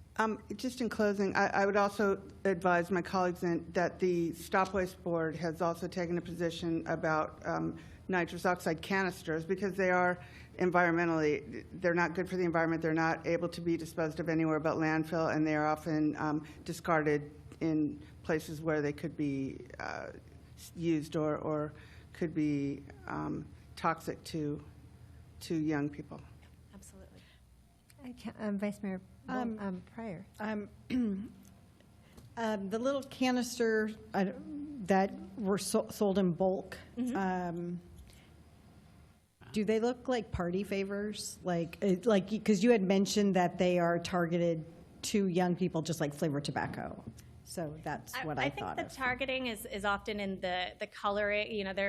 There's bright colors. The brand is called Whip It, and it's kind of got this like star around it, so it's very youthful looking. I wouldn't say party favors. They actually look like those CO2 containers.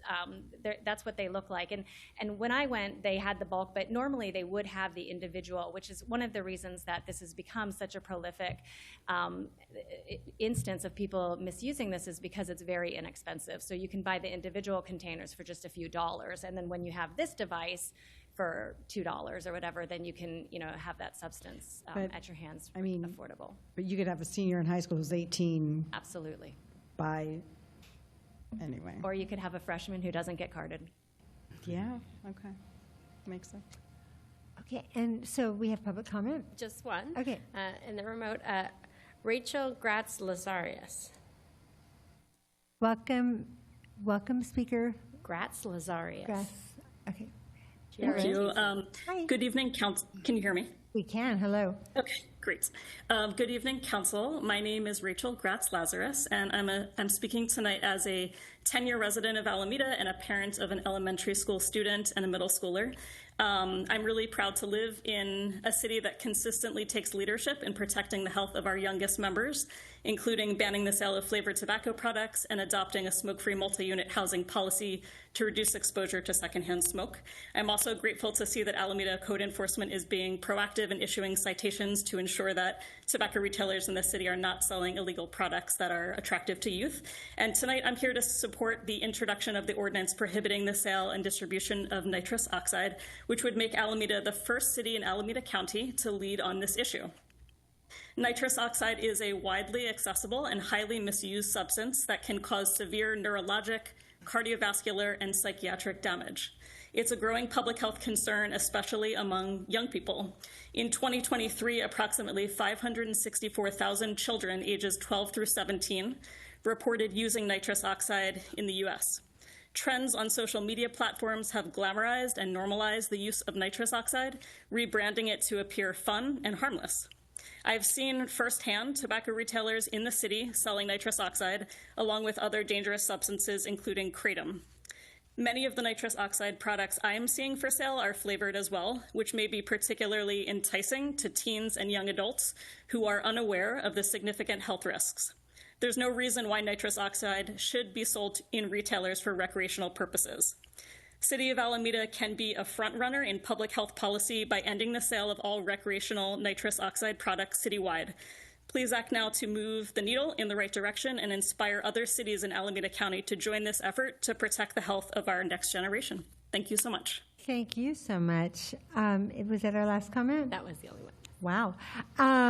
Okay. I second what she just said. And I will just add that I'm on the Board of Directors of League of California Cities, and I'm on a policy committee, although it's Housing, Community, Economic Development. But whenever we go to our policy committee meetings, we always hear an overview of different legislation that the League is taking positions on. And this is one that our, probably our Health Committee was following, but it was just frustrating that it was a 2-year bill, and I mean, that's for a variety of reasons, when clearly the need and the impact to our young people is now. It was yesterday and last year. So I connected the energetic Ms. Henry with our lobbyist for, maybe it's public safety actually, committee was hearing it, and so that's our ordinance is very well thought out, and I didn't realize that we would be the first city in Alameda County to adopt, but that's pretty cool. So let's see if that's what we're about to do. Any other questions, comments, or a motion? Councilmember Daysog. Well, thank you. In looking over the ordinance, one of the things that we definitely want to take a look at are what are the penalties if caught selling it should this ordinance pass. And in section 6-60.220, there's penalties of $1,000, not to exceed $1,000, or even worse, people, if caught, could lose their business license. So these are pretty stiff penalties. So appreciate that we've got an ordinance with teeth. Thank you. You want to make a motion? Move staff's recommendation regarding this. And who would like to? Vice Mayor, did you want to second? I second. All right. We've had a motion by Councilmember Daysog, seconded by Vice Mayor Pryor. All those in favor, please signify by stating aye. Aye. Aye. That was 5. That passes unanimously. Thank you so much. All right. Good work, everyone. And we have one more regular agenda item. What do we have, Madam Clerk? 7E is introduction of ordinance amending the Alameda Municipal Code by amending Article 361, Transient Occupancy Tax of Chapter 3, Finance and Taxation, to implement Senate Bill 346, authorizing cities to require short-term rental platforms to provide additional information to cities. This action does not constitute as project as defined in the California Environmental Quality Act Guidelines, Section 15378. Welcome. Would you like to introduce yourself? Yeah, my name is Carlos Figueroa. I'm the Revenue Supervisor in the Finance Department. Welcome. Good evening, Madam Mayor and members of the City Council. Tonight, I'll be providing a brief overview of Senate Bill 346, known as Short-Term Rental Facilitator Act of 2025, and explain why staff recommend that the City of Alameda opt into this new state law. I forget which one moves forward. Is it the right? Yeah. There we go. What is SB 346? Well, it's a recently enacted law that gives cities like Alameda additional tools to better oversee short-term rentals, specifically those listed on online platforms such as Airbnb and Vrbo. These online platforms are referred to as facilitators. SB 346 is not creating new regulations. It's simply improving transparency so we can effectively enforce the rules we already have in place. For some context, the city currently imposes a 14% transient occupancy tax, or TOT, on short-term rentals of 30 days or less. However, over the past decade, the way people rent short-term lodging has changed. Instead of staying primarily in hotels, more visitors are staying in residential properties that are listed online. These platforms act as intermediaries, advertising properties, processing payments, and managing reservations for property owners. Why was SB 346 introduced? Well, while this has expanded lodging options, it has also made enforcement more difficult. Short-term rentals are spread throughout our neighborhoods and operate largely online, making it hard for the city to know exactly which properties are being rented and whether or not they're complying with our licensing and tax requirements. Currently, the City of Alameda receives limited information from these platforms. We typically receive high-level data, such as like aggregated totals of total revenue or total TOT collected, but not information tied to specific properties. This makes it difficult to determine which homes are actively being rented, whether homes are properly licensed, and or whether all required taxes are being collected and remitted. Staff often have to rely on manual internet searches, residential or resident complaints, or self-reporting by hosts. This approach is time-consuming, inefficient, and not always fair because enforcement depends on what we happen to find rather than on accurate data.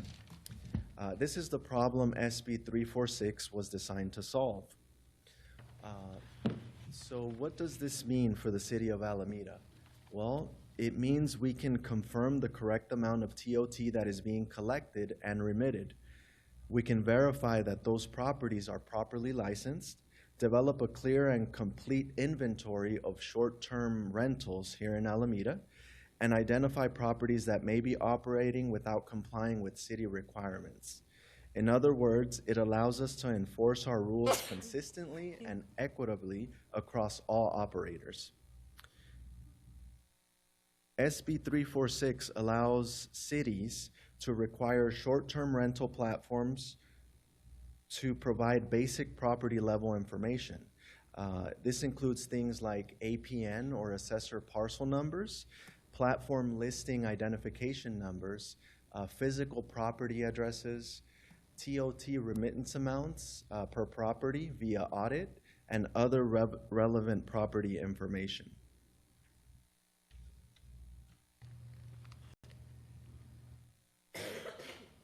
With this information, the city would finally be able to connect online listings to actual physical property here on the island.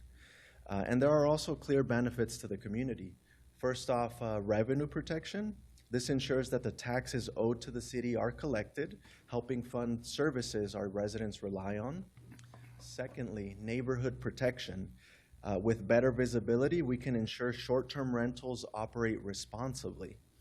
Third, fairness and equity. This ensures all operators follow the same rules. And finally, efficiency. It reduces the amount of staff time spent manually searching for listings by enabling us to use accurate data. I also want to point out what SB 346 does not do. It does not create a new tax. It does not increase the TOT tax rate. It does not ban short-term rentals. and it doesn't impose any new obligations on property owners. In closing, SB 346 is about transparency, fairness, and accountability. It gives the city the ability to obtain basic property information from online platforms who act as short-term rental facilitators. It will help us enforce existing TOT rules and help us understand short-term rental activity occurring within the city.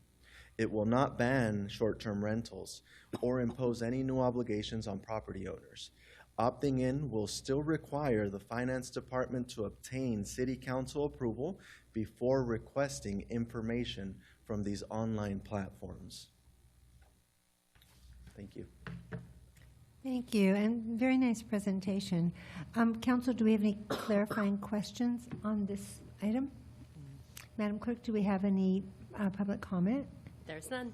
Okay, let me just lead off and say that this was a bill that was sponsored by the League of California Cities, and they are Revenue and Taxation Committee because they wanted to make sure that cities were getting all of the general fund revenue that we have coming to us. Some cities, I don't think so much Alameda, we certainly have our short-term rentals, but there are cities like Truckee, like some of the beach communities in Southern California that have huge swaths of their residential market or short-term rentals, which causes some other challenge. But right now, the way the system works is the providers essentially say, trust us, we'll tell you, cities, what you have coming to you. Here's your bag of cash, and no details, no accounting. And I will also note that those platforms strenuously oppose this legislation, but the legislature in Sacramento saw fit to pass it. And so certainly as a city, we endorse this, and we even had our revenue and taxation lobbyist, Ben Trifo, did a Zoom presentation with, I think, our planning department and finance and city attorney's office. Anyway, just helped us understand how we could go about this and what it would mean for the city. And so what I want to make sure of is a time when cities are all keeping a close eye on our finances. There's never enough money to do what we want. This is money that goes directly to our general fund. So it's all coming to the general fund. And then the reducing the staff time that is already being used manually and checking the internet and that sort of thing is great. And then you will also recall that this summer soon, the FIFA World Cup is coming to the Bay Area. We are the team-based camp location for the Australians, the Socceroos, and there will be people staying here in our hotels, in our short-term rentals. So we just want to make sure that we're positioned to capture all the revenue we have coming to us. So I think this is a really smart, fiscally sound measure that we should adopt. Anyone want to comment, ask more questions, make a motion? No? I'll make a motion. Oh, motion is welcome? Well, I think you just said no, right? That's correct. Yeah, I heard that. Okay. Motion is welcome? So you want to move to introduce this ordinance amending the Alameda Municipal Code? Yes. All right. And I second. All right. We have, on my left, we have a motion from Councilmember Jensen, seconded by Vice Mayor Pryor. Any further questions, comments? All those in favor, please signify by stating aye. Aye. Aye. That was unanimous. Thank you. Nice work, staff. All right. We are moving right along. We go next to item 8, City Manager Communications. City Manager, Interim City Manager Adam Politzer. No items to report, Madam Mayor. Nothing to report. Okay. And then any further oral communications, non-agenda items, Madam Clerk? There's none. All right. And then we go to no council referrals, any council communications. Councilmember Daysog, anything from you? Come back to me. Come back to you. Oh, just a reminder, last time we passed this, we skipped this, so. We did. So Go back to December, whatever. Yes. So I have to remind myself. All right. How I can start. Sure, Councilmember Jensen. We did skip it, and we are all very busy. So here are the highlights of the last few weeks that I have and many of my colleagues on the dais have been at these meetings as well, but not this one. As you all know, I chair the Waste Management Authority and the Energy Council, both of those, and so there are 2 meetings a month with all of the elected representatives of Alameda County cities and public authorities. So those meetings are really interesting, and I love to bring back things and talk to Sarah about what we're learning, especially with regard to legislation there. I joined the mayor and the vice mayor recently for the Oakland Alameda Access Project kickoff, which was a beautiful, lovely day with a lot of dignitaries, a lot of people in the neighborhood, and we could see very, very clearly why the project was necessary as we saw all the busy traffic on 7th Street that didn't even slow down for people in crosswalks. So just looking forward to getting that moving. Gave out the trophies. This was exciting. I gave out trophies to seniors and women winners of the commuters at the Carica Golf Complex. So join me this weekend. This was 2 weeks ago that the first part of the tournament happened, and join me this weekend because Sunday will be the 98th Commuters Amateur Championship at Carica. So 98 years this has been going on. Pretty amazing. I went to the ribbon cutting of the Alameda's newest restaurant called Línea. It's a lovely Mexican restaurant. After the ribbon cutting, a few days later, we went in for dinner, and it's really good. I would recommend everybody go there. It's right on Santa Clara between Park Avenue and Park Street. We heard earlier about the East Bay EDA Innovation Awards. That was a fun night with my colleagues and with the mayor, and I think it was just the mayor and I actually at that event. But Rhythmix was awarded, as well as Astra, local Alameda businesses. The next day, I think it was the next day, that Friday, was a Women's History Month event sponsored at the office of Supervisor Tam, and it was honoring Ursula Jones Dixon, and that was really good to hear from her, and so excited and proud of what the district attorney is doing in Alameda County. And maybe before or after, I don't have all the dates, but I was invited by the Chamber of Commerce to be the star of Good Morning Alameda, and I think my colleague Greg knows how that is. You get to present to businesses and residents and interested parties about what's going on in Alameda, and lots of questions and lots of people who really love our city, so that was fun. Finally, as I mentioned earlier, the Friends of the Alameda Library really kicked it out of the park with Live at the Library. I would just urge everyone, when this comes up again, they have some great, great musicians, and this time the one that I attended was Mads Tolling, who lives in Albany. He's been in Alameda several times before, especially during the pandemic, and he's an Emmy Award-winning violinist that he does things on the violin that you would just never see. So that was a great event. Thanks to the library, and thanks for letting me share that. Great. How about you, Vice Mayor? I have not been as busy, so Tracy's few weeks sound amazing. Yes, I was also at the Oakland Alameda Access Project. And I just want to say that this project has been decades in the making, so it was just such an honor just to witness it.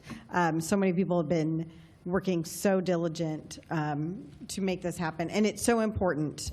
The health effects, or the negative health effects to the residents of Chinatown, Oakland, have been just tremendous and awful.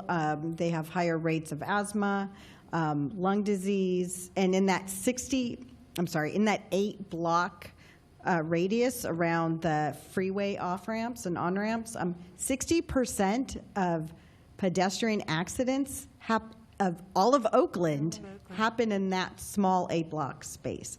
It is dangerous. We, just for that presentation, had 3 different crossing guards, essentially, all wearing bright orange and big stop signs. It was a beautiful day out, and it still felt very risky. And the residents who live there every day do not have this perfect weather with these, bright colored crossing guards, essentially. So it has been so necessary for so long. So everybody, when you are feeling very inconvenienced from this traffic, remember, you are saving a life, right? Your extra maybe 10 minutes that day You are literally saving lives, so think about that while you're in traffic. It will, you'll feel better. Thank you. Councilmember Bowles? I'll just highlight one thing. On April 15, I was at the, I'm one of two people that serve through the appointment of the mayor on the Oakland Airport Community Noise Management Forum, along with John Hamilton as the community representative, and I'm actually the co-chair, one of the co-chairs now. But just to let the community know, some of the focus has been on thinking about things like FedEx planes in late night hours, and particularly one particular aircraft that's particularly problematic for noise. That's getting some attention from the forum, and also, Southwest flights early morning when they're diverted to a different field, which causes additional aircraft to be closer and closer to many of the residents. So just know that that's an ongoing effort, and for decades really the community's been working on these, but that's ongoing. Thank you. Are you ready now, Councilmember Desag? Yes. Since we last reported, which was the second March meeting in March, from then to now, the type of activities I attended was, along with Councilmember Tracy Jensen, 2 sessions of the Taste of Judaism at Temple Israel in a program led by Jason Harris, which was quite informative and thoughtful about Judaism, Israel, anti-Semitism, etc. So that was very enjoyable, very informative. In addition to that, the Alameda Historical Museum was celebrating Alameda women's history, and I attended the Historical Museum, and what it encompassed was walking through different stations of the Alameda Museum, and there was information on different women who have contributed to the history of Alameda, so that was very nice. Let's see, I think there was also No Kings. That was a very nice gathering. There were many Alamedans who had gathered there. I think that's about it that I have on my list here. So yes, thank you. Okay. Well, I am going to actually go backwards in time starting from today. So I guess going back to March 26th, we could go back to March 24th. That was after our last meeting. I had fun for Women's History Month. I got invited to read stories at both of our branch libraries, on different days, but the West End Branch Library and the Bay Farm Branch Library. And I just have to say the library is a wonderful resource, and it's so much fun to see children and their parents from all over the world. We are a community of immigrants, but just having a great time and learning and just having fun. And then, but I will say, I was going to start today. So this week is Climate Week in San Francisco, and I got an invitation through an organization I belong to called Civic Well, which is for environmental policy legislators and policymakers. And so I invited Danielle Mueller, our amazing sustainability and resilience manager, and we were hearing from communities around the Bay Area, and there was even someone from out of state, but just talking about how they're dealing with their climate change challenges, including financing them. We got some great ideas and contacts to follow up on. Yesterday, Sarah Henry and I attended a roundtable discussion from the League of California Cities on veterans and military officials' affairs, and we are using it to just keep looking for ways to address the fact that our Alameda Point veterans clinic and columbarium have dropped off the VA list, and so we're just, hopefully I've got some meetings coming up when I'm in Sacramento at the end of the week and Washington, D.C. Soon. I'll squeeze in some meetings. Anyway, that was productive because we were with folks from all over the state, and I didn't have a chance to tell you, Sarah, but I got a direct message from the city manager of Reedley, which is down near Fresno, and he said, I was stationed on the USS Lincoln, because I introduced myself as the mayor of Alameda, where we have a former naval air station. I was stationed in the 90s or something like that, so that was kind of a fun connection. I messaged him back. On Saturday, this past Saturday, out at the Alameda Point Gym and the multi-use field, ARPD and other community groups put on the Spring Shindig, which was also for Earth Day celebrations, and that was very nice and well attended. On April 16th, which I guess was last week, I started the morning welcoming participants to the city attorney's fair housing workshop, which is maybe the sixth annual. Oh my goodness. Really great lineup of speakers, and I loved seeing that we had both tenants and rental housing providers. It's just a wonderful opportunity to stay up to the minute on the latest changes in the law.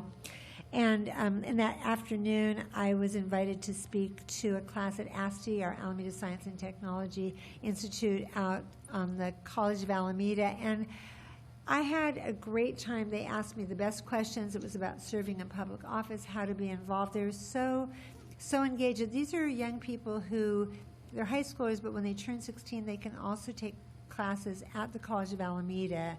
So they graduate, they already have their college classes, and they are a sharp bunch.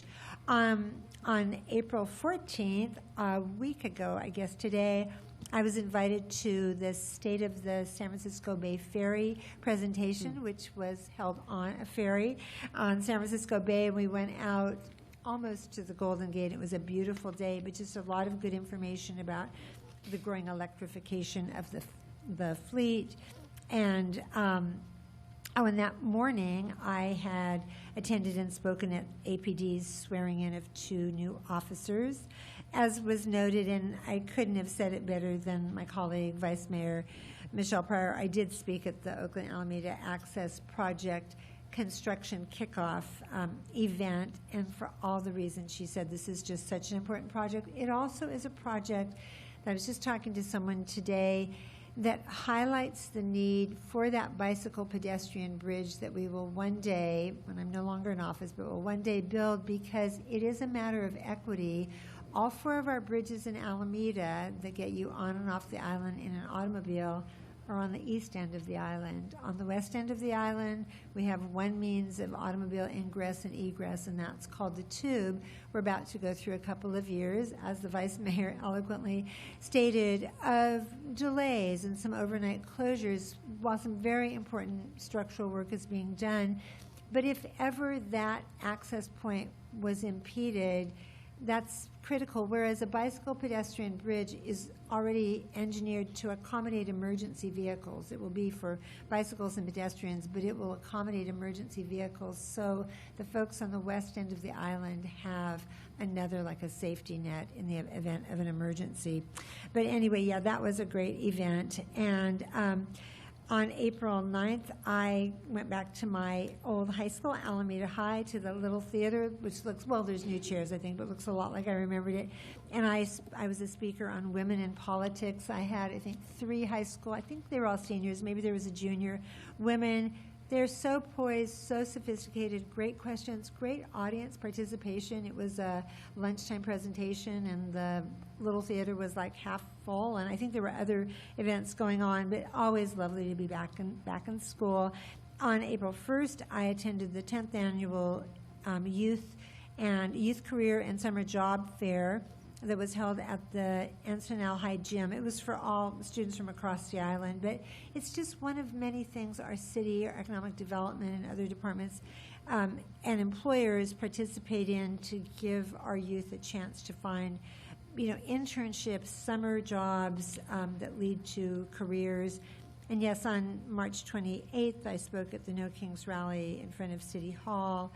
And on March 27, the day before, I was in, I think, Southern California at a League of California Cities Policy Committee meeting. And I'm going to be on an early ferry to an MTC meeting in the morning. So I don't think we have anything else to add, and it is 10:49. So at this point, I thank everybody, staff, the members of the public who participated. It's a very informative and almost 100% civil meeting. Thank you all for that. And with that, this meeting is adjourned. Thanks, everybody, and travel safely home.